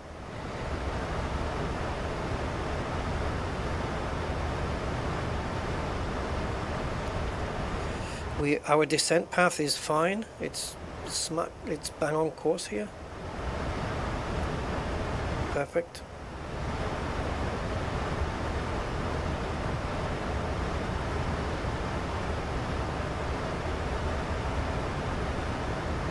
So this makes sense. We told the plane 300. It's doing 307 because there's a tailwind. So that's all good. Descent to flight level 130, 2 EJet 2627. So as long as this purple triangle stays with the white line, similarly this, it's the same thing, then we're good.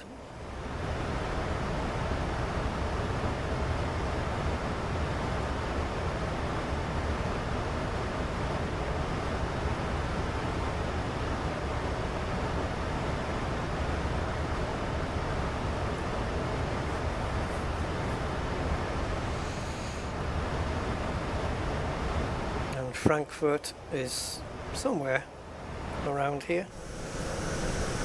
We're a little ways out though.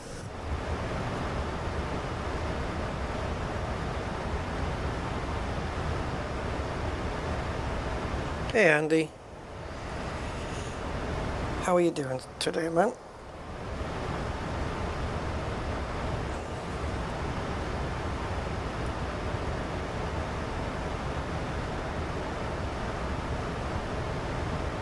Langen Radar, Speedbird 676, flight level 350. Speedbird 676. So this is Germany, eh? Wow.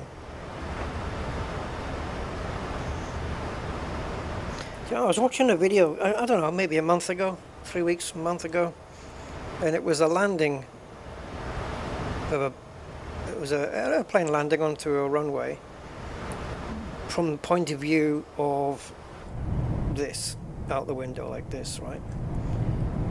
But it was a split view. It was reality and MSFS 2024. And of course you see all the land going by when you've got all the, you know, the buildings and stuff, and the different color fields, and a little bit of a stream or a river or something, and everything apart from some fields which were different colors, I guess different seasons. Apart from that, everything was absolutely spot on. It was unbelievable. And we are speeding a little bit too much now.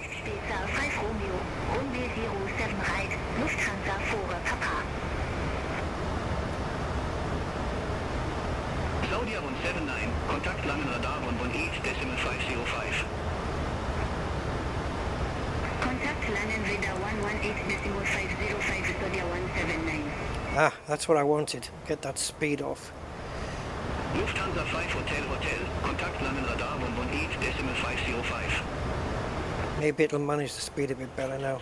Radar 118.505, Lufthansa 5 Hotel.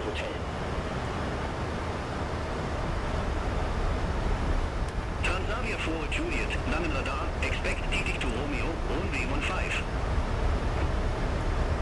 Expect Dietrich to Romeo, runway 15, Transavia 4 Juliet. So we've got the spoilers out now. There you go. Identified. Because we need a bit of drag. We're a little bit over speedy. Lufthansa 4 Papa, Spezia 5 Romeo, runway 07 right. Report ready for descent. Spezia 5 Romeo, runway 07 right, ready for descent, Lufthansa 4 Papa. Lufthansa 4 Papa, descent to flight level 130. Descent to flight level 130, Lufthansa 4 Papa. TUI Jet 2627, Kontakt langen Radar 118.505. Contact Langen Radar 118.505 to EJet 2627. We're having to deal with this EJet 2627, flight tailwind. 20, we have November. Once the plane makes a few turns, it shouldn't be an issue. QNH1024, expect the ILS runway 07 right with the DF654 transition. QNH102 expect the ILS runway 07 right with the So this is correct. It's just switched to 240 up here, which is the next constraint, or this next speed reference here at DF432. So this is correct. It is doing that. It's just wanting drag while we've got this bloody wind. TUI Jet 2627, descent to 4,000 feet, QNH1024. Descent to 4,000 feet, QNH1024 to EJet 2627. Flying Bulgaria 437 Langen Radar, good day. We'll just keep the drag on until the message disappears off the screen. 07 right with the Almac transition.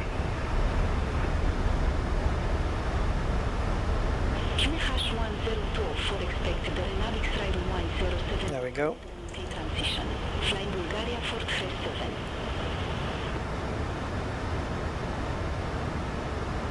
Saudi 179, clear direct Almac, cross Almac at or above 5,000 feet.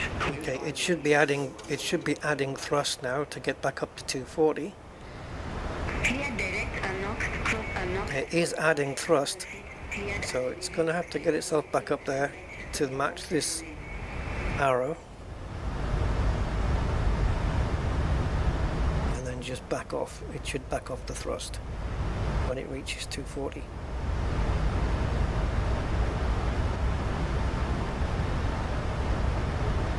Okay. Langen Radar.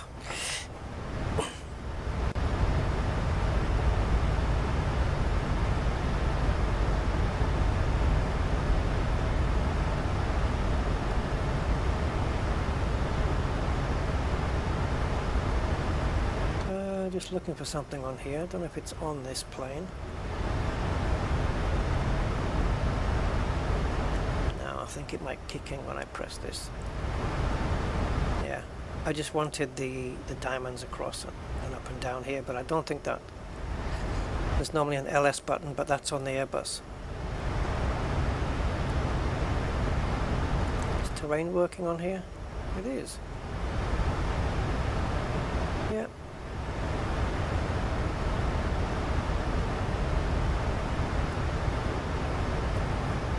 Okay, it's controlling the speed, it's controlling the descent, everything is nice. Flying Bulgaria 437, cleared direct Onak, cross Onak at or above 5,000 feet, cleared RNAV X-ray runway 07 right. So we're going to be landing with this crosswind, 15 knot crosswind. That's going to make things a bit tasty.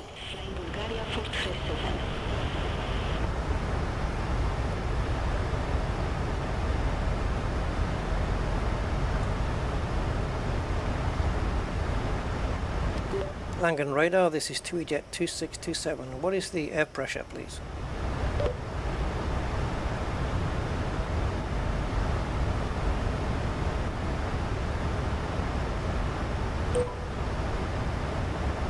TUI-Jet 2627, Frankfurt Main QNH 1024. 1024, lovely. That's what we had it set on before.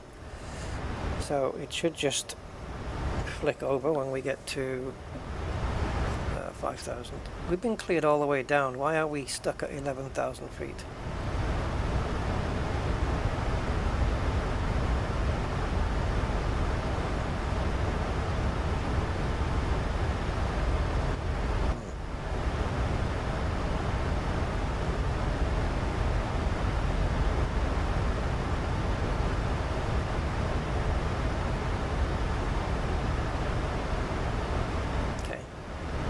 Expecting that when we get to DF 439 it's going to start to descend a little.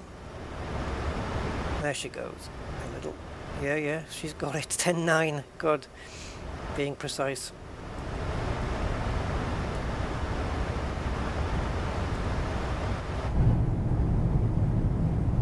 Oh, come on. Hey, can we control by how much?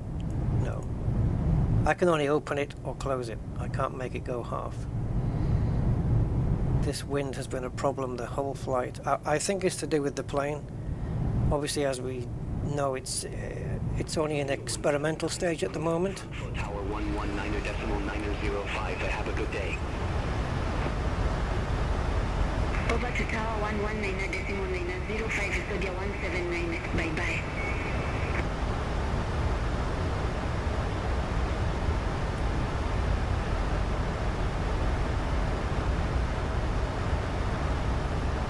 Yeah, we're a little bit below the flight path now.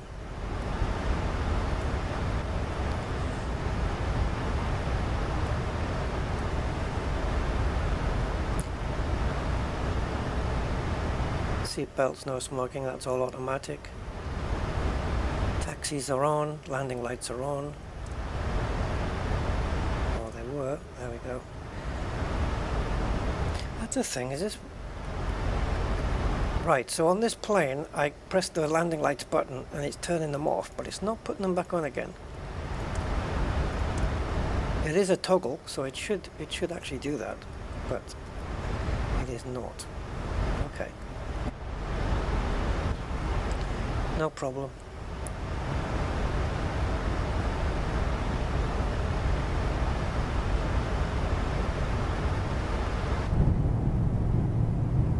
Should be straightening up now and even tipping a little bit the other way. There she goes. Whoa, I said a little bit. Jesus.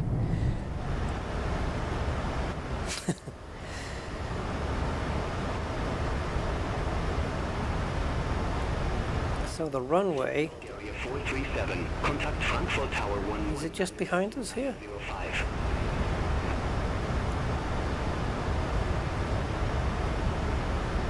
Over to Tower 119.905, flying Bulgaria 437. Now why do we still have that disconnect? What's going on with this? Go away. Frickin' toolbar.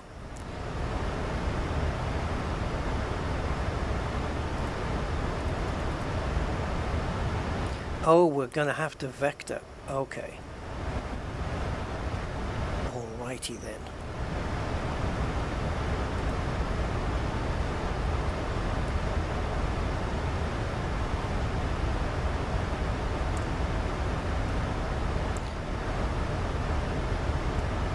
So we have to manually vector the plane from 444 to 654. We can do that.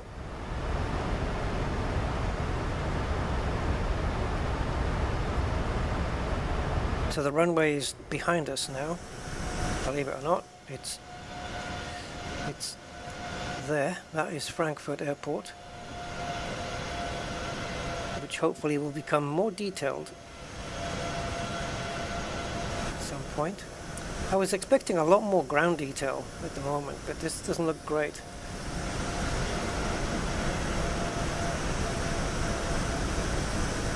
Looks very 2020, doesn't it?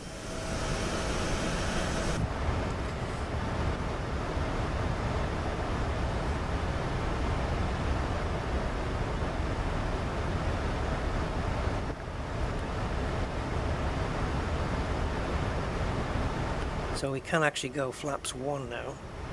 Actually we can go to flaps 5, but I'm going to wait until a bit further on.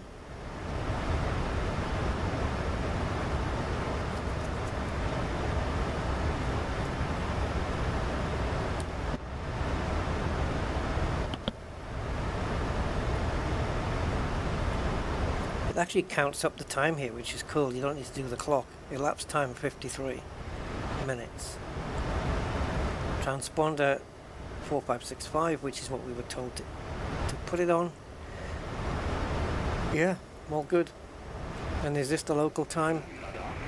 No, that's UTC. Condor 2033 Heavy Langan Radar. Kuenha 1024 expect the RNAV X-ray runway 07. Right, so it says here vector to 654. In other words, make your own way there. We can do that. Condor 2033 Heavy.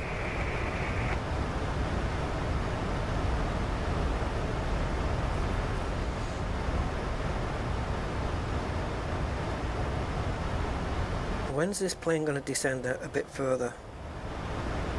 Okay. So after D44, it has to get down to 6,200 feet for here, by the time it gets to here. So I'm going to allow a little bit of time for it to do that. It shouldn't take it too long to do it. It knows it has to be 8,900 in the next 2.3 miles. So it's working to do that right now, as you can see up here. And we have a plane coming. It's 400 feet below us. Lufthansa 2 Hotel, flight level 102. Hopefully that's not going to be too big of an issue. 2HF 2627, cleared direct DF654 to cross DF654 at or above 4,000 feet. Cleared ILS runway 07. Alright, cleared direct DF654. At or above 6. Direct DF654, cross DF654 at or above 4,000 feet. Okay, so now as soon as we go past DF44 now, Jet 2627. I'm hoping it's going to start descending. Condor 2033 Heavy, cleared direct Iblis. Cross Iblis at or above 5,000 feet. Cleared RNAV X-ray runway 07 right. Okay, it is descending. So I can actually tell it to vector that. How do I do it? Easy. Just take the waypoint and put it at the top of the screen, and the moment I press execute, the plane will make the turn. Hopefully it'll drop the altitude by then. So I'm going to pop in a little bit of flappage. Flaps 5. We'll get that going first. Just so we have a little bit of drag. Oops, didn't mean to be out there. Once flaps 5 is engaged, which it is now, we can make the turn. Runway 07 left with the DF454 transition. Lufthansa. Go. Now it's going to have to start descending.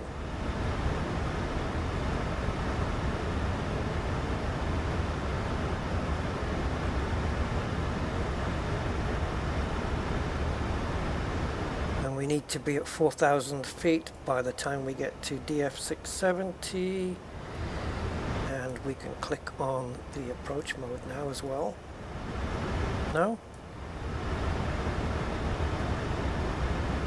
Yeah, I think so.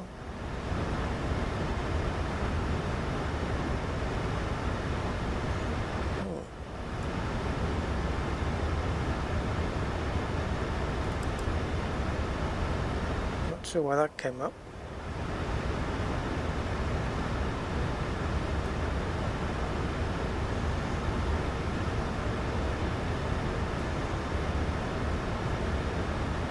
Runway approach CRS error. What the hell does that mean? Runway approach and tune disagree? What? I don't know what that means. And why is the pitch angle changing so much? Jet 2627, contact Frankfurt Tower 119.905. Have a good day. Contact Tower 119.905 to EJet 2627. Frankfurt Tower to EJet 2627, ILS runway 07 right. I've never seen that message before. I don't know what the hell it means. Jet 2627, Frankfurt Tower, continue. Roger to EJet 2627.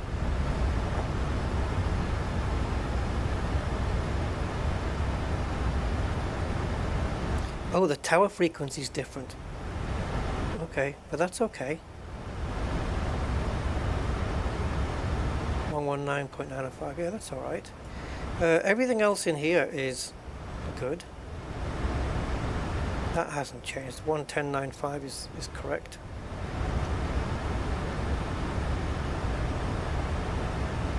According to Navigraph, it is anyway.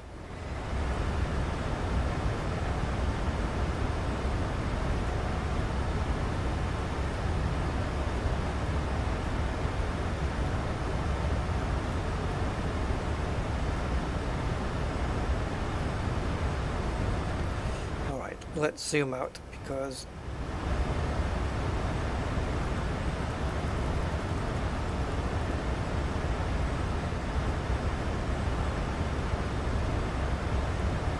I don't even know if it shows it on this particular chart. But yeah, according to Navigraph, 110.95 is the correct frequency.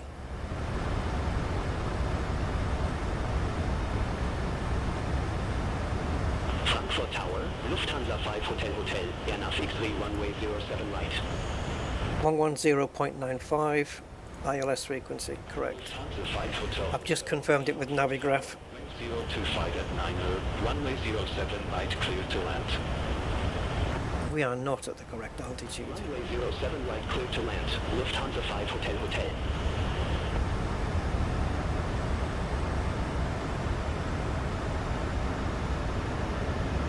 It needs to descend to 4,000 feet now.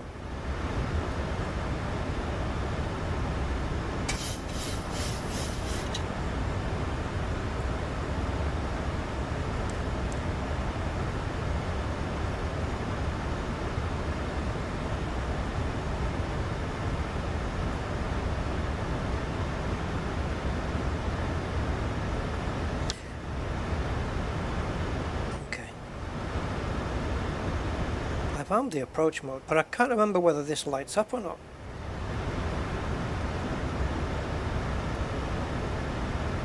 You're gonna need to start descending, boy.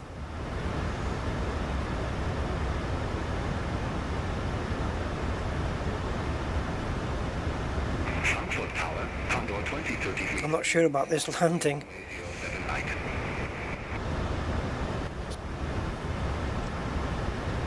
Condor 2033 heavy, Frankfurt Tower, continue. departure. Condor 2033 Heavy. Okay, it doesn't like that flaps because I need the wheels out. I'm not putting the wheels out yet.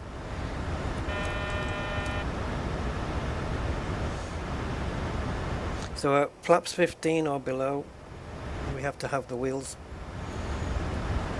out. But we are currently, let me see, we're 10 miles out, 11 miles out from the runway. No, we're not. Or more than that. We're 22 miles out. Yeah.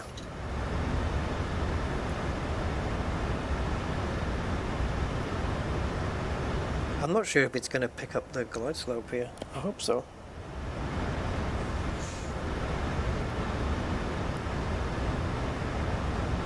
If it picks up the localizer, that's a good sign.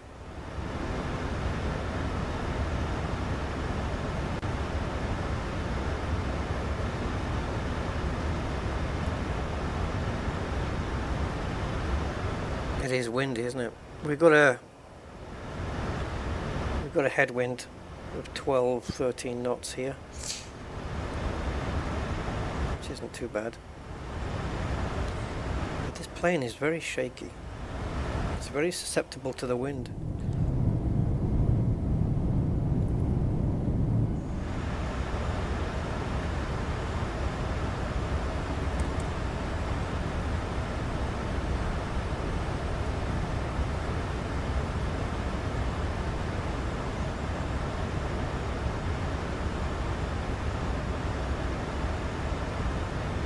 I'm just going to add a bit of drag that we need.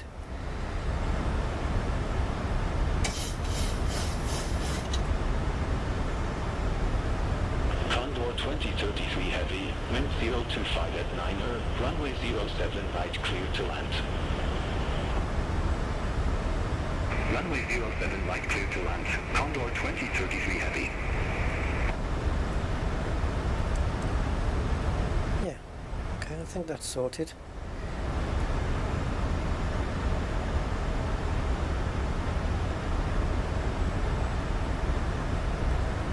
So I think wheels down somewhere around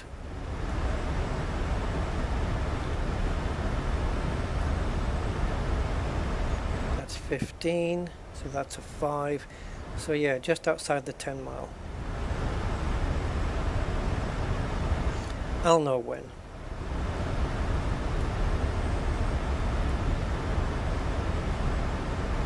So to get to 15, what are we looking at? 200 and 30 is 175. Well, we're already underneath that.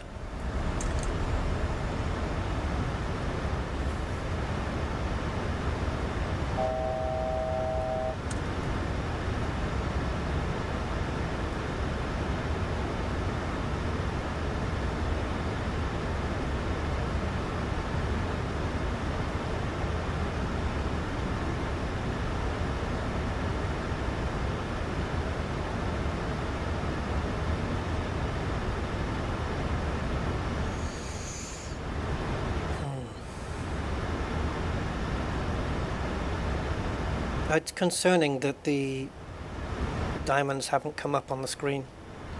I don't like that at all.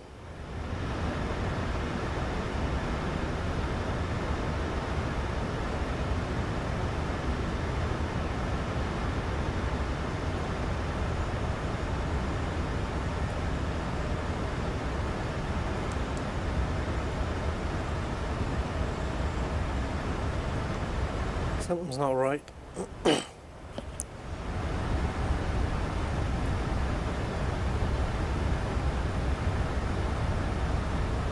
Frankfurt Tower, Lufthansa Vogel Papa, Ernast X-Ray Runway 07 right. Lufthansa 4 Papa, Frankfurt Tower, wind 025 at 9er, runway 07 right clear to land. Yeah, I don't think we're going to get this landed via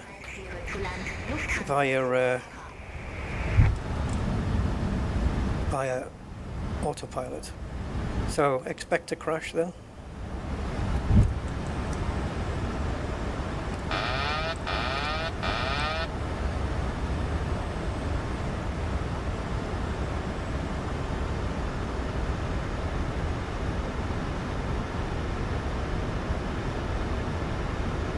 This is going to be embarrassing. We've got no ILS on this plane at all. Something's just not working with it.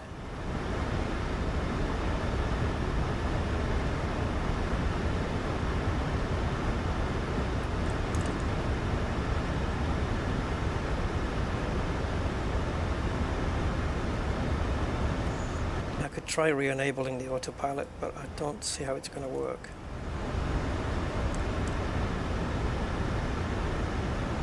Nope. Nope. It doesn't pick up anything. So yeah, they go away. Yeah, they very much have got this in it, very much an experimental stage. Yeah, everything's set perfectly, Von Doodle, everything.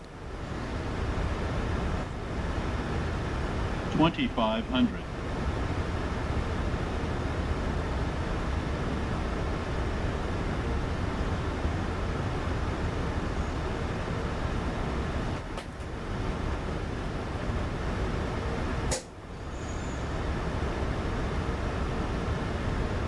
So expect me to balls this up. I've never flown from this far out before.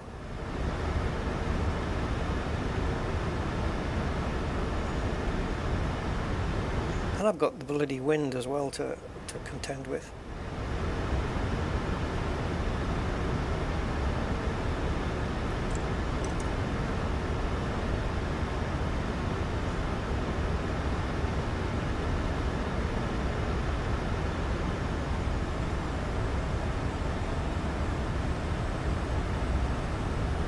One thousand.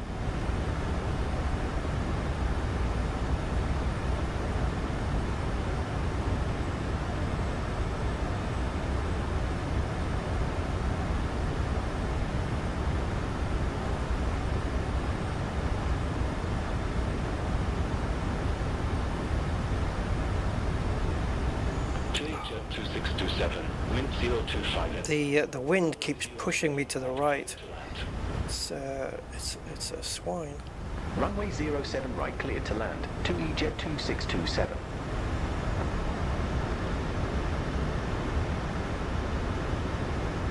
Approaching minimums. Minimum 500. I've got messages flashing up on the screen. I don't know what the hell they are. 400.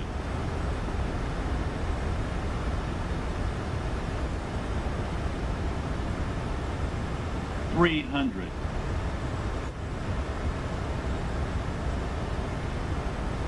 200.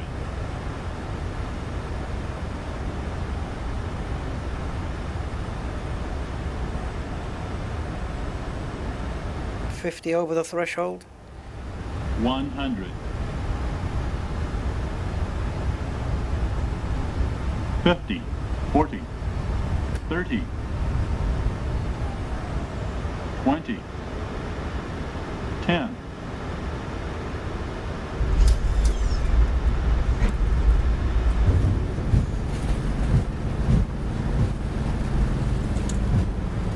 Full reverse.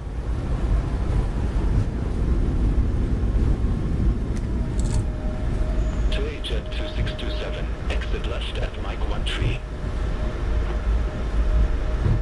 Honestly, I can't believe I got that down.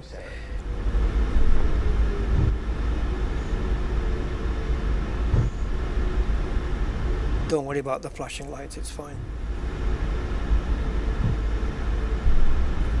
And these landing ribbon keeps coming back on. I keep disabling it and it keeps coming back on again. To Jet 2627, contact ground 121.755. Ground 121.755. Well, I landed it. 2627.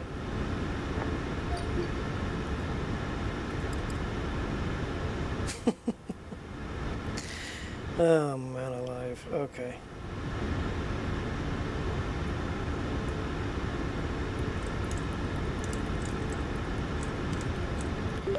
Frankfurt apron, this is 2E Jet 267 requesting taxi to assigned gate.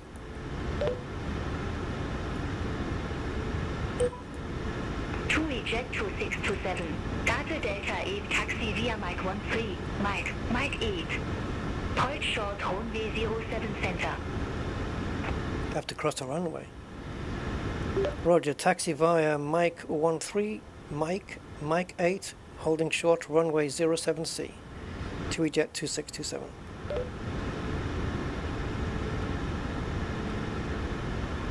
Well, I got it landed, guys. Taxi via Mike 13. Oh, shut up. 8. Negative. You know I got it right. Gate Delta 8 via Mike 13, Mike 8.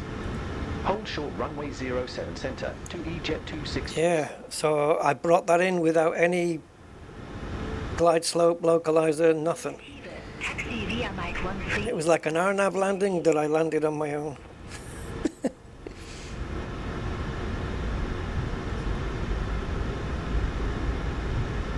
Just completely using the flight directors as a guide. That's all I had. And it turned out to be a pretty smooth landing after all. Now why the hell didn't the landing system come on? Oh, now it's on. Now it's on. Now it's on, look. See? The dots. Now it's on. Bit late now. We're on the ground. What the hell? The approach mode is supposed to put that on.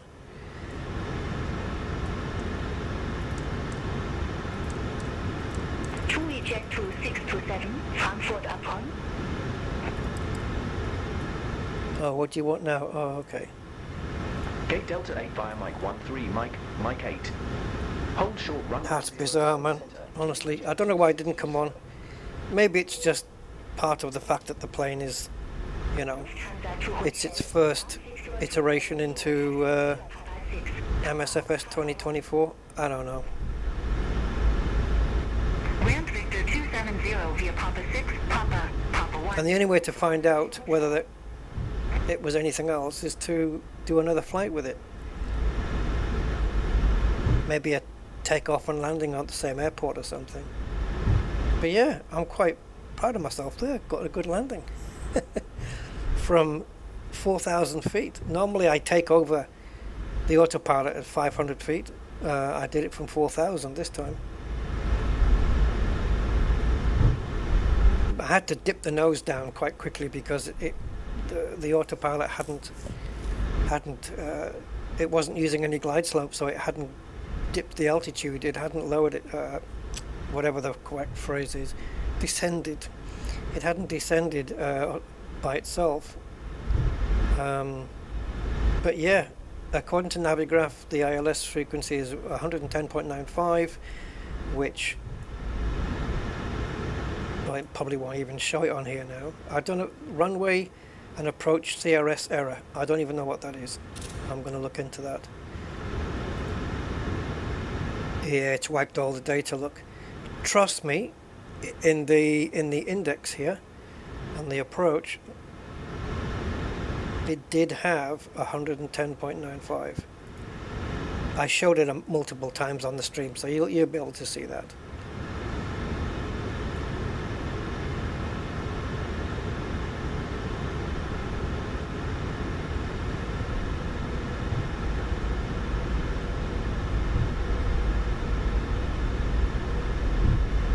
So CRS is course error, yeah. CRS will be course, so runway approach course error. I don't know why that would happen. But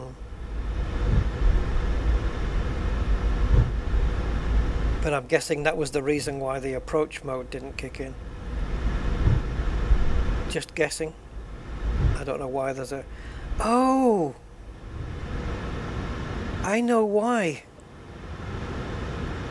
Oh, because... I know why. Okay, I remember. Yeah, this is something you don't have to do on an Airbus, but you have to do it on a frickin' Boeing. Sorry guys, that was... yeah, my mistake. Okay, the reason is the inbound, the frequency was correct, but the inbound course onto the runway is 066, right? You're supposed to put that in here. 66 on both sides. That's what I didn't do. I didn't put 066 in there. Because you don't do it on the frickin' Airbus. And I've been flying the Airbus over and over again, waiting for these Boeing planes to make their way back into 2024. And so I forgot to do the course. That's all it was. The inbound course wasn't set. Ugh. Bastard. Okay, I'm pretty sure that's it. I'll remember for next time. This is what happens when you fly Airbus and you forget stuff. You don't have to do that on the Airbus because it knows. It already knows. And the computer knows that the inbound course was 66 because it had it on there. But you still need to set it here, I think. Which is why we're getting this course error. Runway approach course error. That's what that is. That's what that error is anyway, for sure. Okay. Should we fly back to Gatwick? Hey, I tell you what though, frame rates are held out. We're still hitting frame rates into the 50s here.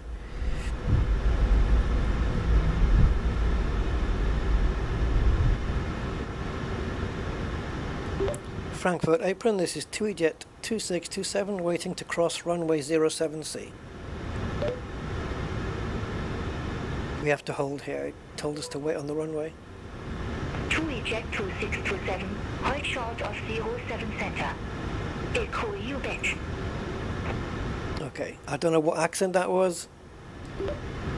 Roger, will wait at 07C, wait for your call back. TUIJet 2627, thanks.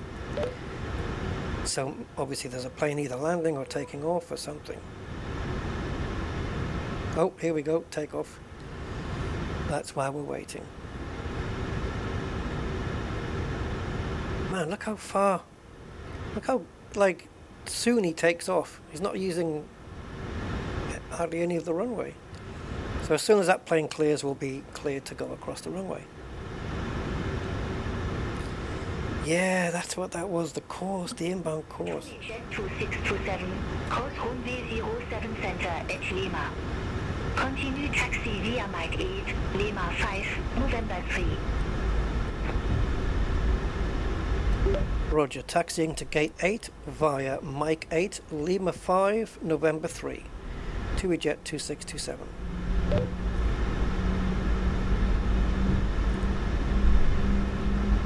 Negative, cross runway 07 See? center at Lima. Negative, she says. Cross runway 07 center at Lima. Continue taxi via Mike 8, Lima 5. I didn't have to say at Lima. 627.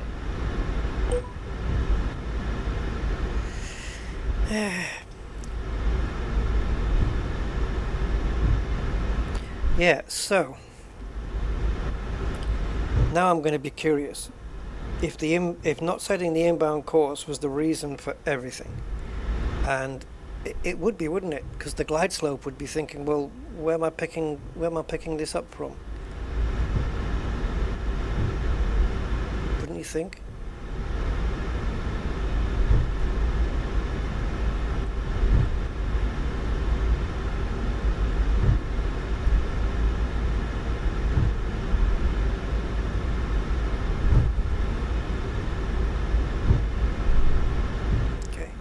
To see where our parking is.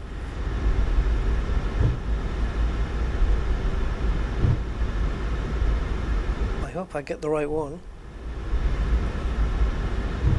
The map is very confusing.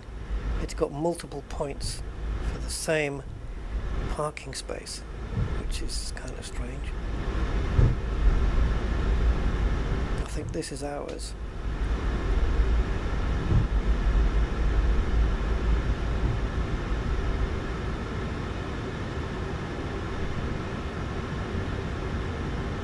Yep.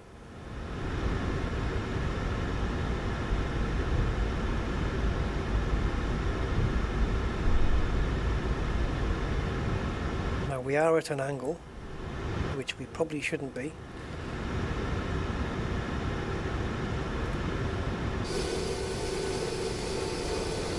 need to be on the solid line.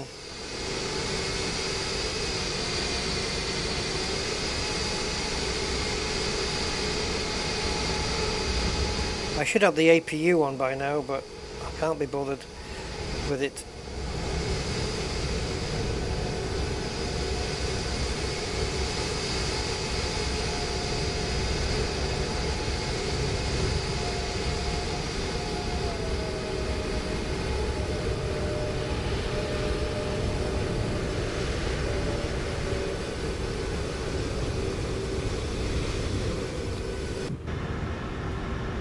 Let's see if the parking brake works.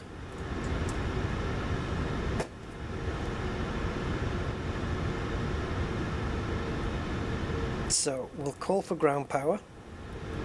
We'll put that on instead.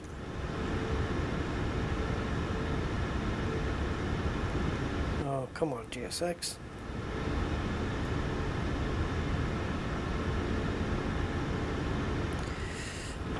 Isn't technology wonderful? So now you're going to make me call for the APU now. Brilliant. I have to start this thing up. How are we doing on fuel? Ah, we got frickin' plenty of it.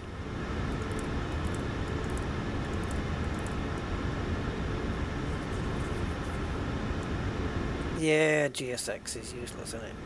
I think it just doesn't even know where we are.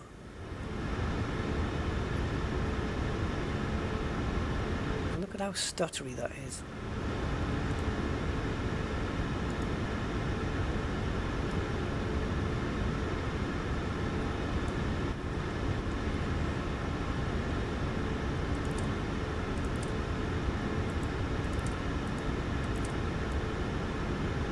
So the idea of getting GSX up was to deboard passengers, but if it's just going to sit there, then we can't, which would be a shame. I want to actually see passengers getting off the plane.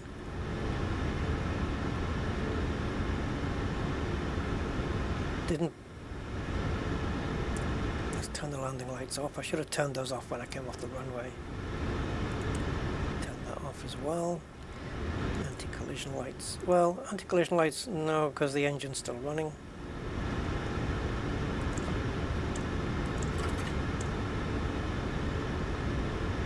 Okay, now we can kill the engines.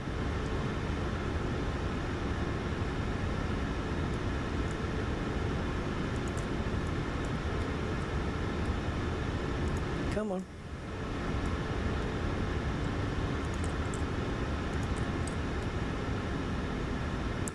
Yeah, GSX, it's a bit funny, isn't it? Do any of you Firefox users notice that when Firefox has an update waiting in the background, that your current session tends to go a little bit funny? All of a sudden, Firefox just has a little bit of a fanny fit, and then when you do the update, it's all right again. And I know that GSX does have an update waiting to go in the background, but it shouldn't affect the current version that we're on. And look at this. And I can't even restart the engine from here. Let me see if I can do it outside the sim.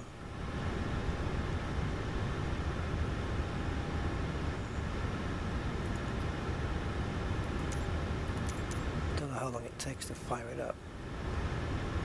Yeah, no, it doesn't want to play the game.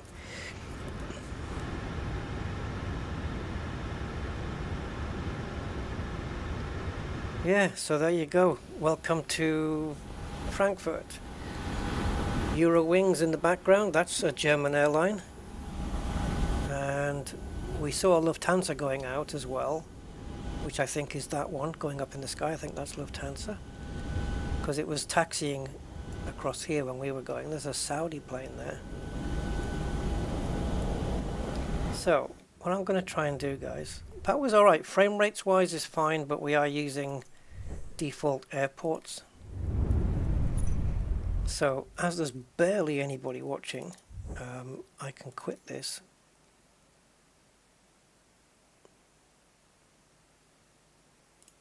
And I'm going to update I'm going to update GSX. And then I'm going to go back in. So let's just run an update. And we'll also make sure that GSX is profile for this plane is working. So just waiting for the update, guys.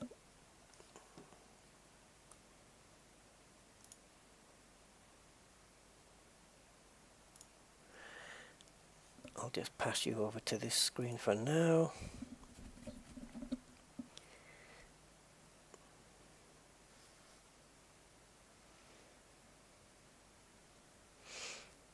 I see this FS Dream Team that makes GSX has got some airports as well. Houston, Charlotte, Louisville,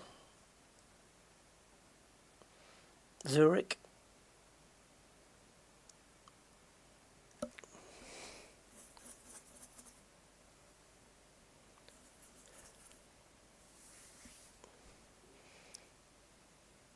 What I'm interested in is to see whether the pushback works on this plane now.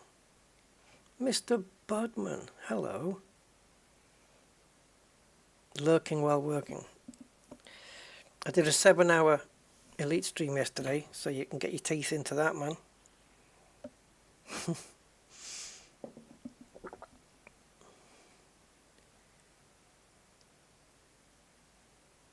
I might have a look into Elite Dangerous today, actually, just to see if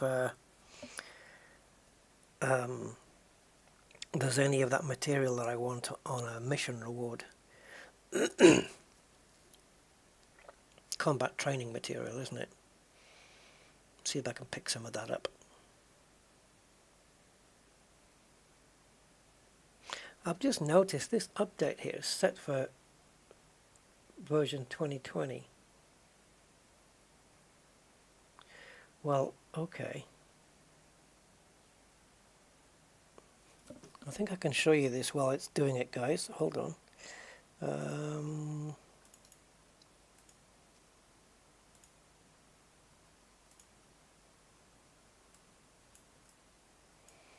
I don't think there's anything on here that's an issue.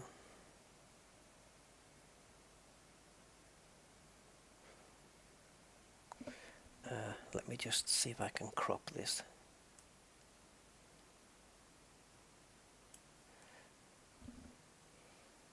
There we go. This is what I'm looking at right now. But this is doing it for 2020. But surely it updates for both. Surely.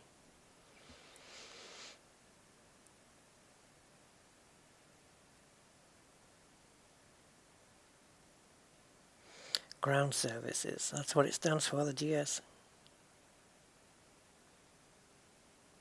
Okay, it says nav data is enabled, no need to download, blah blah blah blah blah.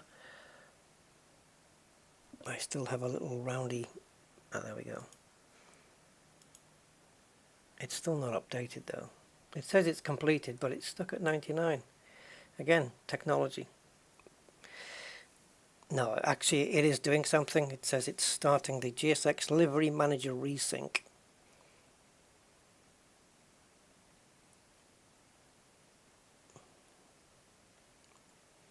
I'll just let it run through that.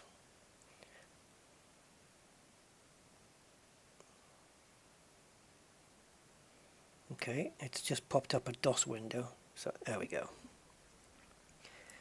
Now you won't see this next screen. So I'm just gonna, it's just to update, hold on, let me see if I can fix this. No, we'll leave it as it is. Hold on. Just bear with me on this screen. It's just to all the jetways and stuff, and it's just to make, you know, the passengers getting on board, where they sit, how they know where to sit in each plane. Well, it's just to see if that's updated for this particular plane. That's all it is. But it takes a while to sift through all this stuff. PMDG 777. There we go. iFly 737 Max 8.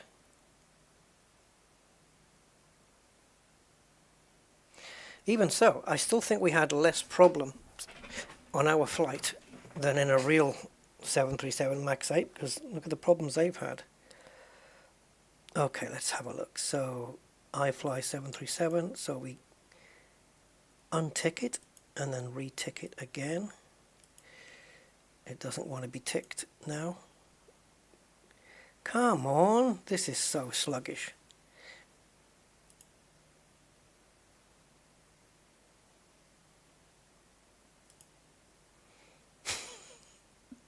It won't let me tick it again. Come on, man. Okay, we've got it. Now, let's close this out. I don't know why I say out. Really, I can just say let's close this. Yeah, no, this installer is really slow. Okay, let's go to 2024 and see what the frick it's going to do now. Phoenix switching simulator. But GSX should update, it should work for both. Surely.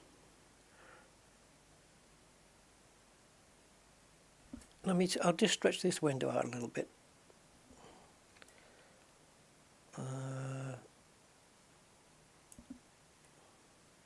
Yeah, it is installed for both.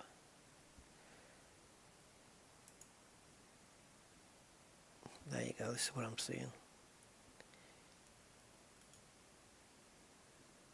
So here. You see now these aren't ticked. So we want to tick that. All the Phoenix planes. And this. And this. And I'm going to untick the iFly. And tick it back on again. If it lets me. There we go. Alright, that's it. That's all we need to do.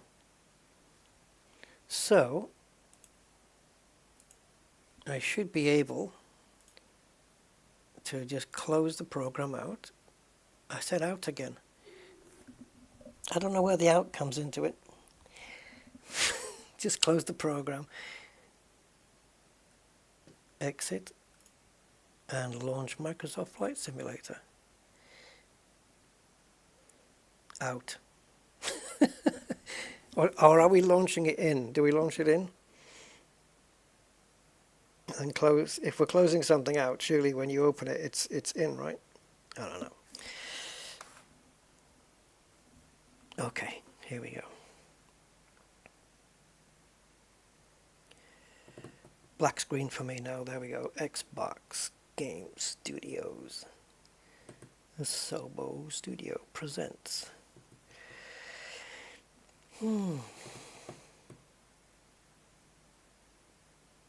All rights reversed.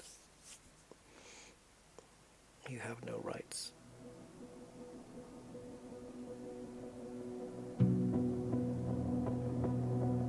This is a really cool intro though to a flight sim.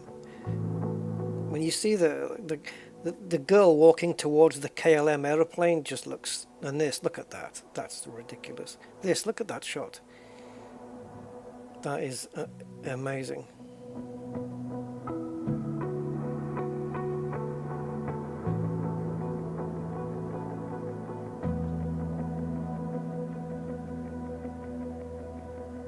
Yay. Colours are quite similar to the one we just flew. Okay, so Ayers Rock there. Well, Ayers Rock, Uluru now, isn't it? We could go over there. It's not something you'd particularly fly around though. We could walk up to it. That Honda, that G2 jet, is it Honda? No, it's not. It's the G2 jet there just looks really good. So easy to start up and fly as well, that one.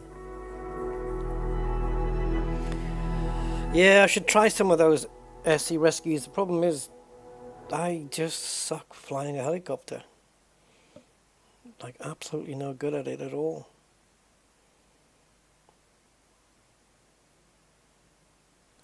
See, we get to this start menu a lot faster than we used to. They've really speeded that up. And it's a bit jerky at the moment, so let's just let it stream everything in. Rio de Janeiro. Crocodiles. Oh.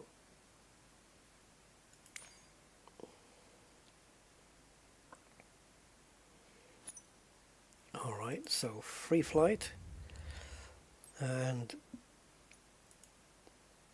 let's do Gatwick again. I just want to have a look.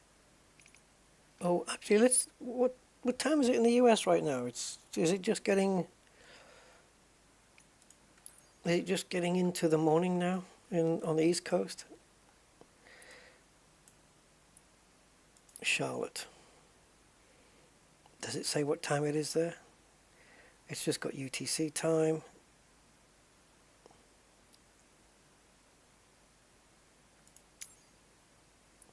Looks like the sun's just got Dallas Fort Worth here. Let's go to Dallas.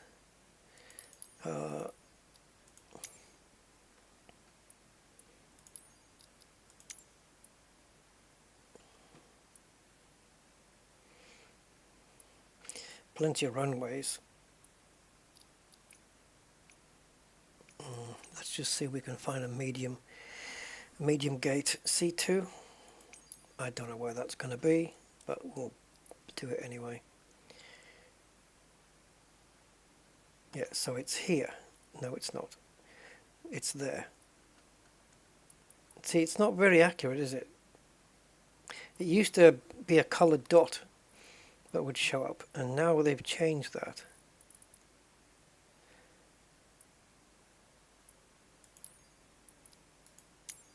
They just put a great big thing over it.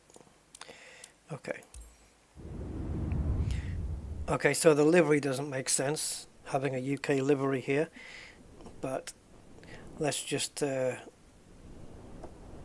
gloss over that. Or we can matte over that instead.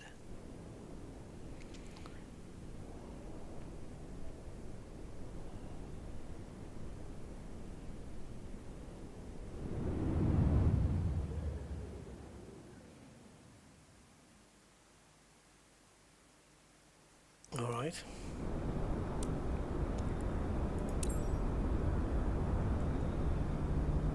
Frame rates 56. Okay. Oh, hello.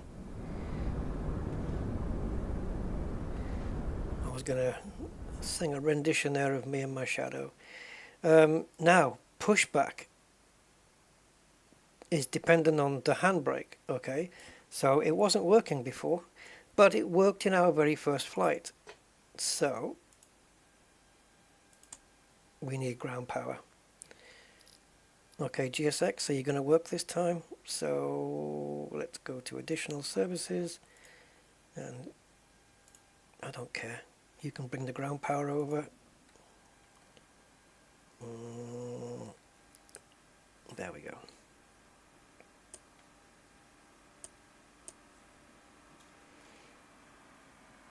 I'm going to twiddle that to heading because that's what I like.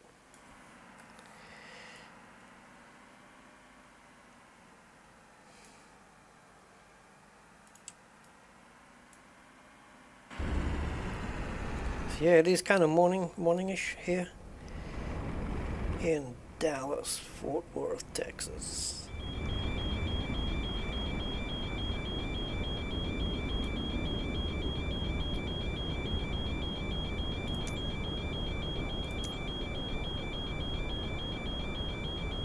Now I can request boarding, but I don't have a flight plan, so I'm not sure how it's going to do that.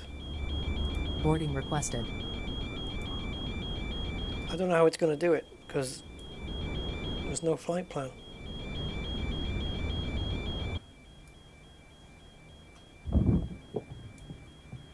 I have no idea where it's going to get its information from.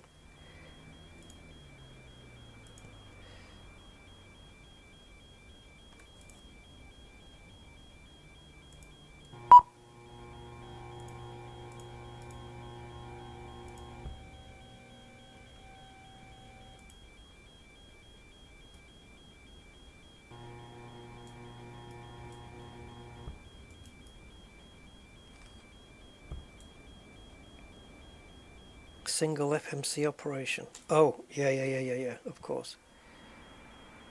Do you want to board crew?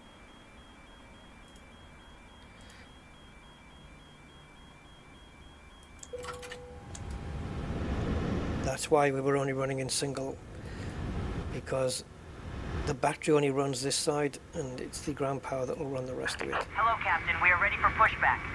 Oh, that's funny, because so am I. Even though we're boarding passengers.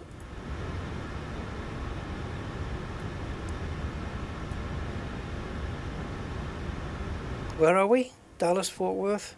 So it's K... Is it K... Is it KDFW or something like that? Bypass pin inserted. Passengers boarding starting. KDFW, yeah.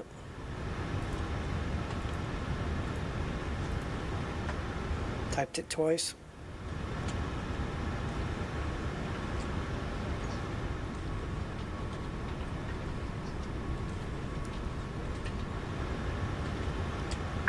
Locking gear.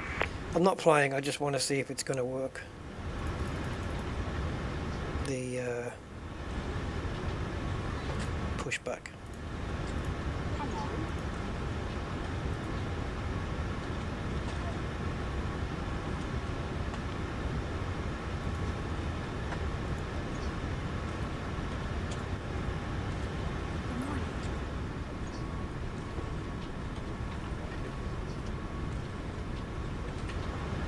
Now I did have a camera which was by, there she is.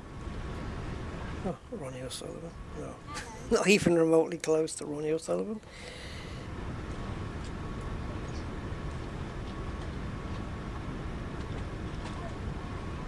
May I see your boarding pass? And I should be able to see people getting on here and taking their seats and disappearing for some reason. They shouldn't disappear, but Hello?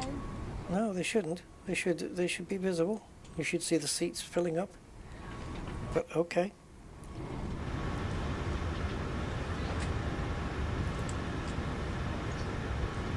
Oh, we're loading the baggage as well. Oh, damn it. I guess we can't interrupt that then, because I'm waiting for pushback here. And it's not going to push it with all this stuff connected to me.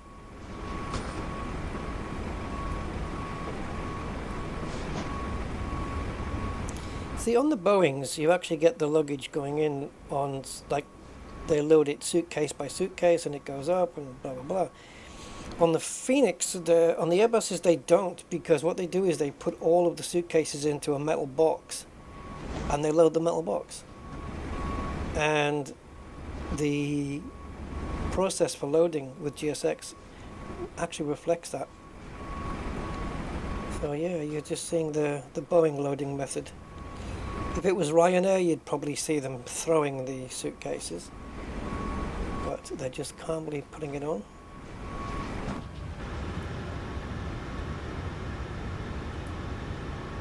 And I know I shouldn't open the door. Yay! 2 of you? We don't need 2 of you, darling. Come on. One's enough. This way, please.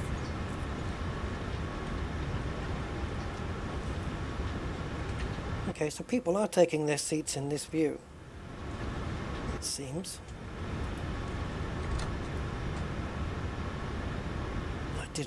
I shouldn't have boarded anybody.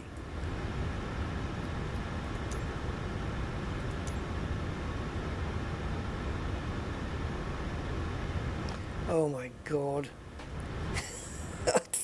It's got to board 100 and... yeah. Let's just do the pushback, see what it does.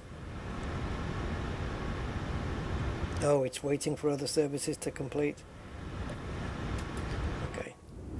It's going to be quicker to restart the flight, trust me, than to wait for all those passengers to get on. No thanks. We'll just go straight for pushback.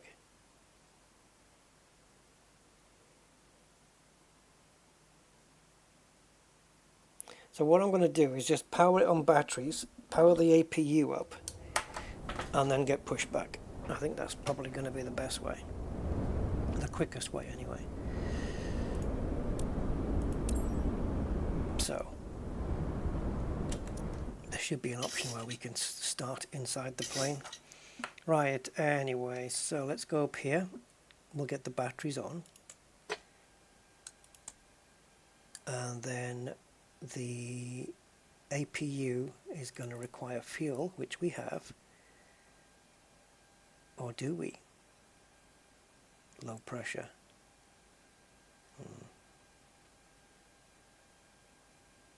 Maybe we do need ground power after all.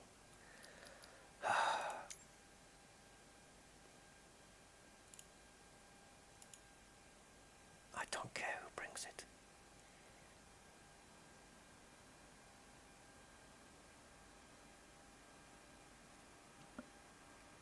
So we'll get the ground power on, and that should provide enough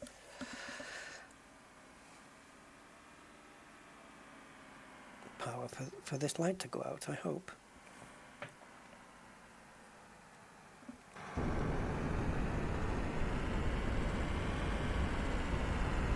There it goes, getting plugged into the plane.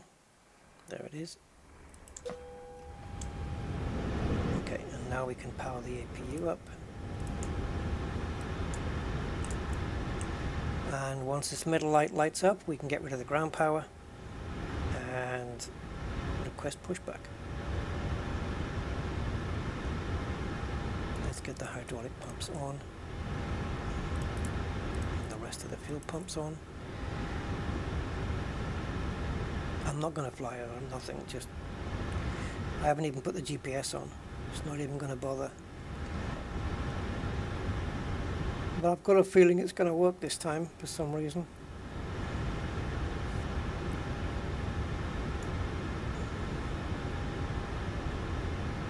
Just waiting for the blue light and we're good to go.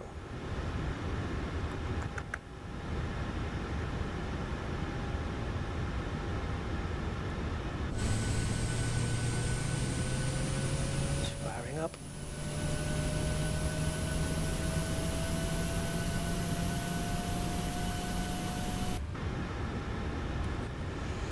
Once it reaches 100%, this light will come on. There we go. So now we're switching off ground power and going on to the in-plane generator. So we can turn that off and we can actually tell it now to go away. Dismiss the ground power. Which I don't know if it just disappears or if somebody comes for it.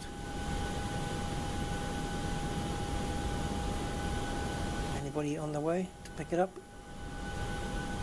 Doesn't look like it, does it? Oh, there we go. Doesn't have a driver, but hey, let's just remote control. Well done, GSX.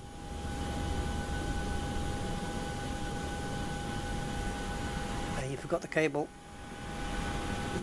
You've left the cable attached to the plane. Okay. Alright, so that's it. We're no longer on ground power. It is available, but it shouldn't be. It's gone now. Fuel pumps are active and that's it. Okay. So we have the brakes are on. Now let's get pushback. See what happens. We're in no position to fly. That's not the point.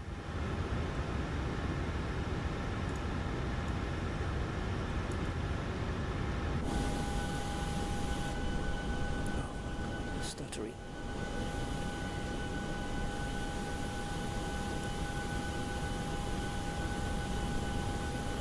Hello, Captain. We are ready for pushback. I don't think you are. You haven't got the pin in, you haven't got the... Well, we're ready for pushback. But you're not.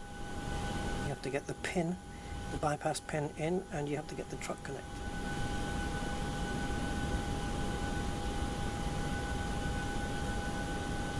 Departure checks completed. I wonder if it's then the Phoenix A320, which uses a different truck. Because this is a truck with the pole on it.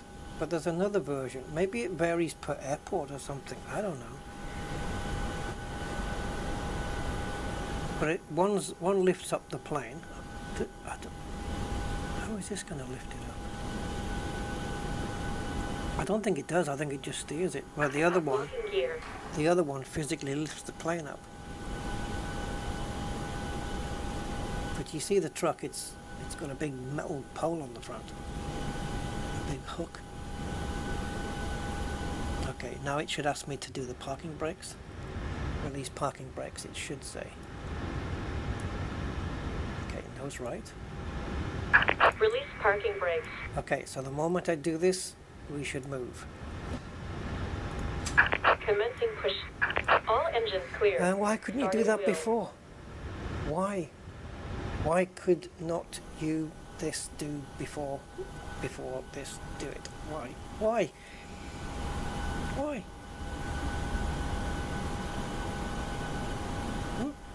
Talk to me. Tell me. It's a bit late doing it now, though.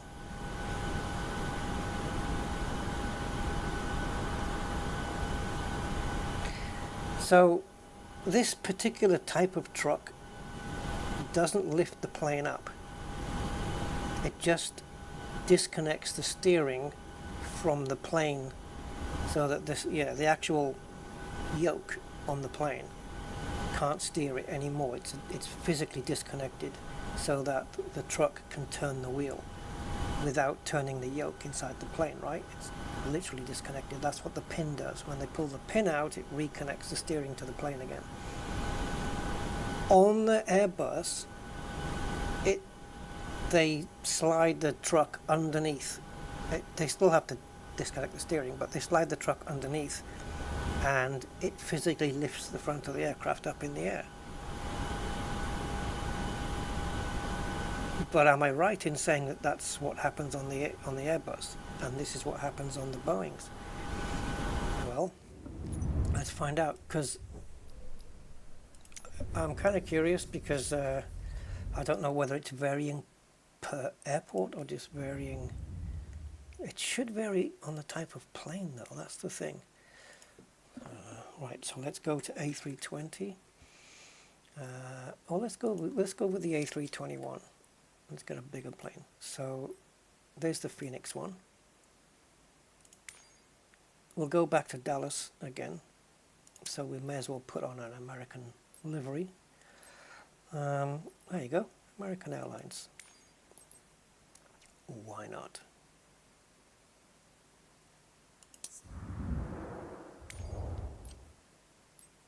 And go back again.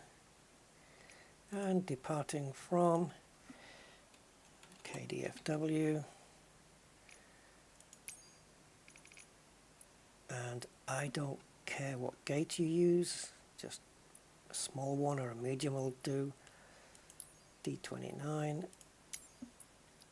Go. Right, so we'll try the same pushback with an Airbus, and I'm pretty sure it's that truck that dips down in the middle, lifts the plane up.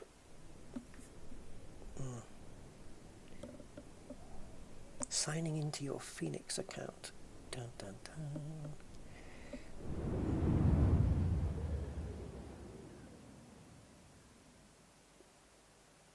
Starting Phoenix. Okay, there we go. Yeah, because all the systems on this plane are taken care of outside on the client software, which is why we get so much CPU usage on these things. And if anything's going to suffer from frame rates, it's this thing.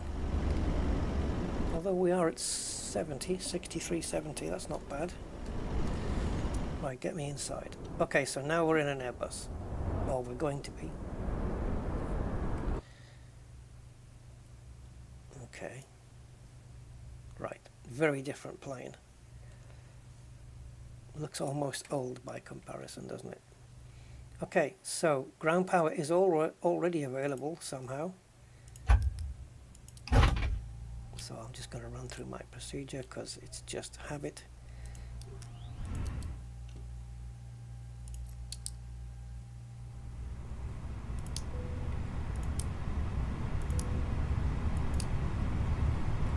Right, so APU, let's get that going.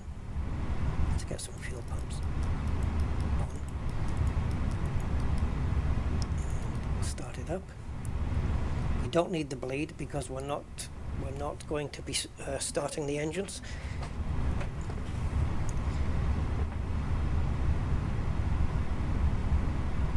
Now, is the handbrake already on? Yeah, well, it is. Yes, slightly longer plane, so you do have a tail strike caution. And these windows need a big clean. I wonder if there's a thing on the back of the plane so that if you have a tail strike, it looks jerky, doesn't it? Even though we're getting some really good frame rates. Let me just jump out a second.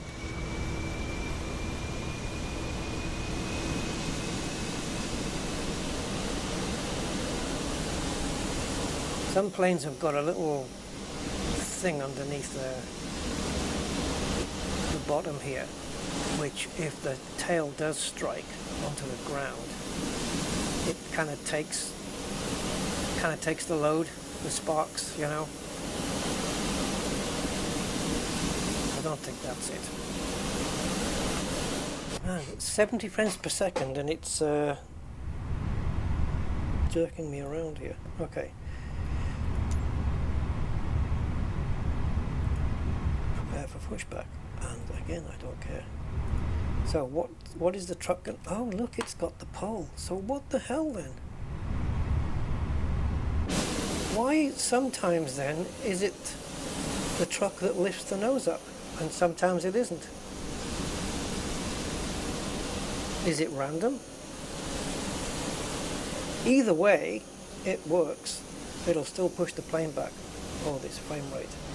Okay, I was told by somebody. Let's see if this works. I don't know why we're getting... Yeah, I do. It's a Phoenix. That's why we're getting such shitty frames. If we go into settings, go to dynamic, which I've got turned off, and we turn those on, and we have a target frame rate minimum that we want to reach. And if the sim drops below 30, it will start reducing details in order to maintain that 30. So let's try that.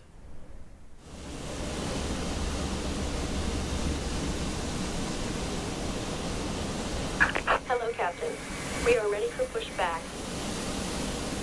It's only the Phoenix that gives me this really bad performance, which is kind of weird because in Flight Sim 2020 it wasn't this bad. The performance wasn't this bad. It's got 62 frames per second and it's jerking around and stuttering like crazy. Departure checks completed. Bypass pin inserted. I never saw you put that pin in. Excuse me. Oi. No, okay. Yeah, so it's the same pushback truck. So maybe it just varies on per airport, whatever technology they have there. Locking gear. Don't forget to disconnect that. Oh, it has disconnected the ground power, I think.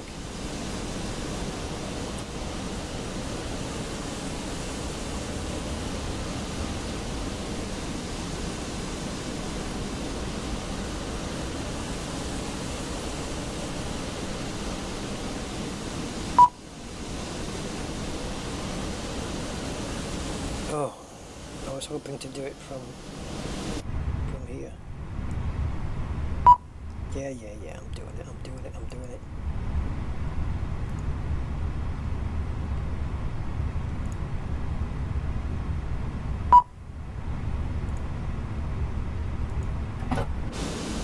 Release parking brakes. Commencing push. All engines clear. Start at wheel.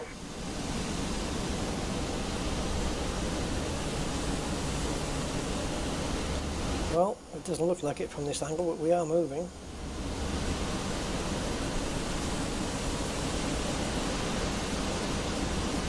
Okay. So I don't know.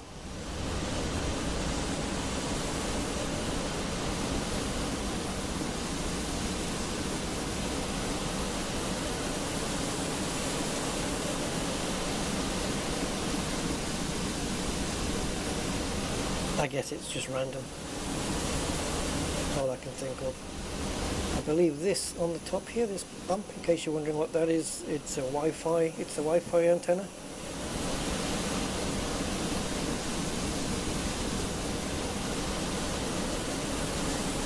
So 73 frames per second.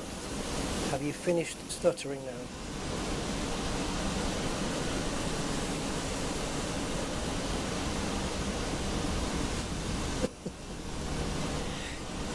Alright. Well, there you go. Alright guys. I'm gonna have a look at Elite Dangerous now. See what's occurring there. Parking brakes. Set parking brakes, eh? Waiting your confirmation for a good See, engine start. done with the joystick.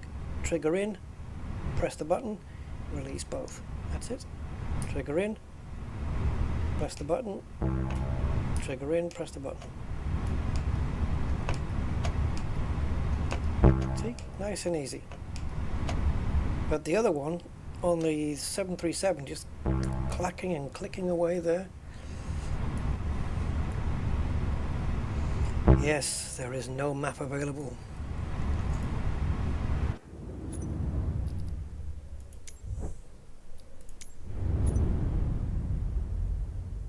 Pause.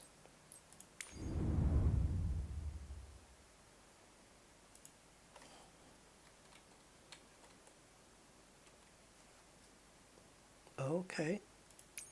Isn't it going to be... That's not Uluru. No. Sorry.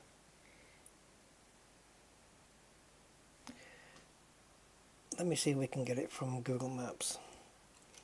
I think we should change the plane though. What's the smallest one we can get? The 152? Well, actually, you can get a small... Well, I think I've got other small ones on here. Got the 172. Where's the 52? There. Aerial advertising. So is this the only one you have? Okay. I don't want to be pulling any banners. Yeah, default. There we go. Okay, so in Google Maps then, we want to go to Uluru in Australia, and that's the one. Coordinates please, thank you.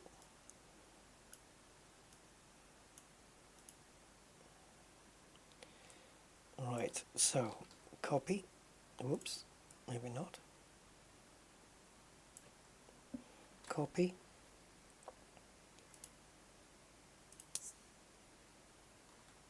and paste. Now I guess we're going to have to change the time. There it is. Thank you, Google Maps. So we're going to start like in the air, of course. We're not going to be taking off from anywhere. Okay, it's actually quite big, isn't it? Whoa. Why is everything... I know it's nighttime, but Jesus. Yeah,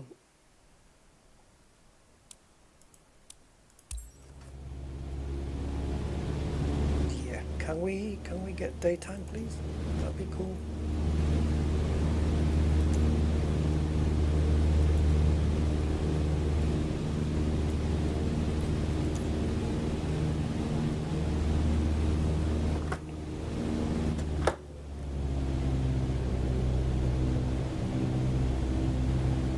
Just curious to have a look at this.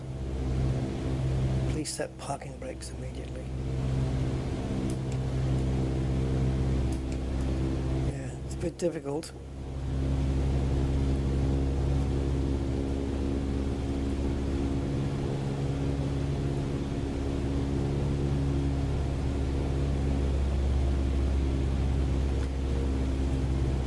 So am I right in thinking that it was changed, the name was changed from Ayers Rock to Uluru because that was the indigenous name, that was the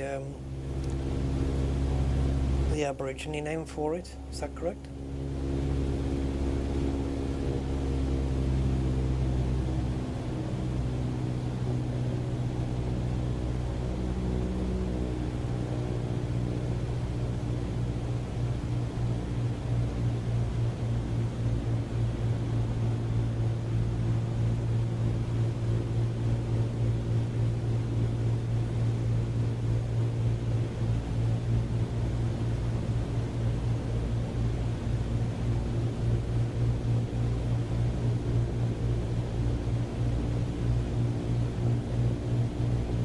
You can see the size of it just by looking at the road, you know, that circles around it. You can guess how massive it is.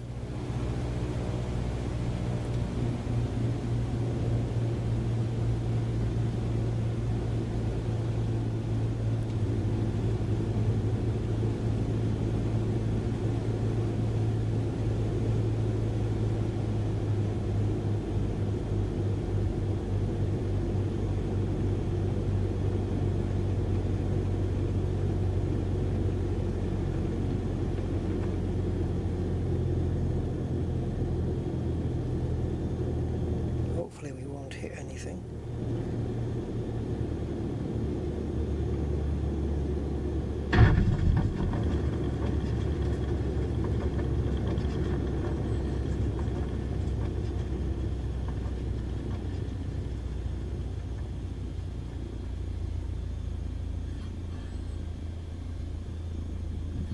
It's a long walk from here, so I think we'll turn around.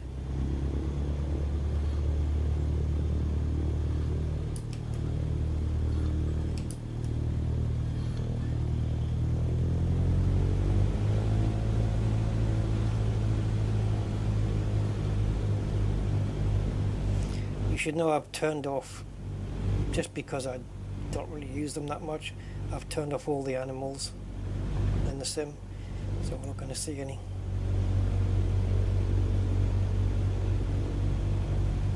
Not that there would be any around here, but you never know.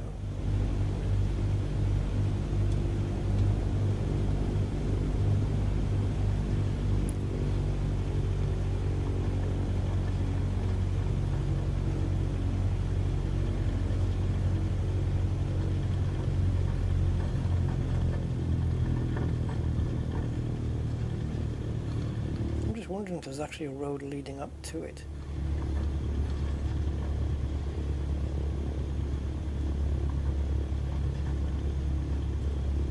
Remembering, of course, that I'm in a plane, not a car.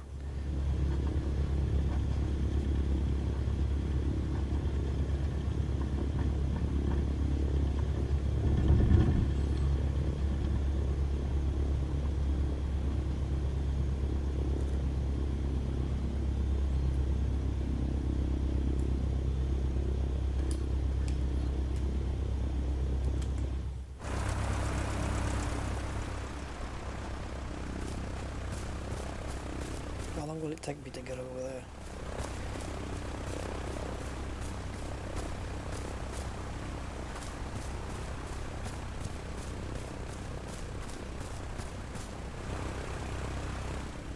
Yeah, the parking brakes are definitely set. I can't jump, so I can't climb. There's no way of climbing it. Can you imagine though? Yes, first Uluru and then on to Everest.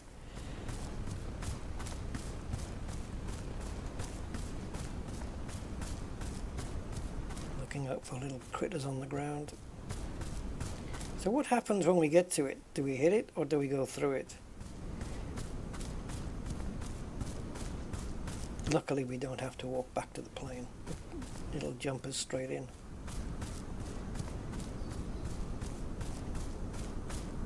I'm going to say we're going to go right through it.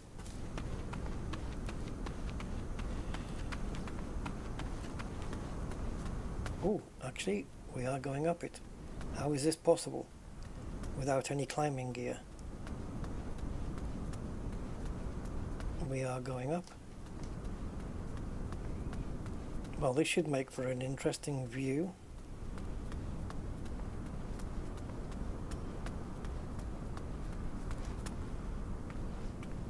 I've left my plane down there, by the way.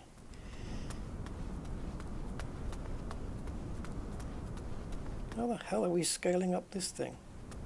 Oh, there we go. Okay. Let's be careful.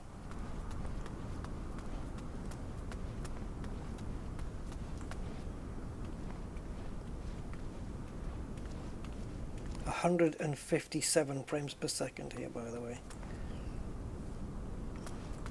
Oh, if I could jump, I would just...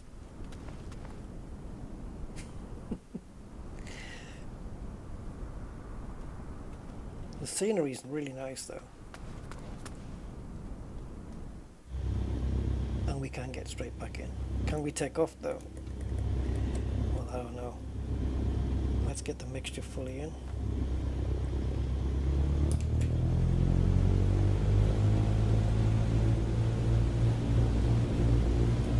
Flaps are fully down, so the takeoff should be fairly short-ish. Oh, Jesus. I clipped the tree. Well, okay. And we didn't do the checks on the plane, look. Yeah.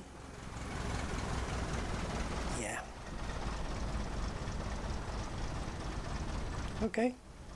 Not a problem, really. Should we check the flaps while we're here? Make sure they're okay. Do a check on the tail, on the rudder. Yeah. Well, guys, looks like I'm walking home. So with that, I will catch you on the next one. I'll have to just get the AA to come out and tow it away. That'll be the aviation authority, I suppose. Alright, anyway, I'm going to roll the end credits. Take care, guys, and I'll catch you soon. Bye bye.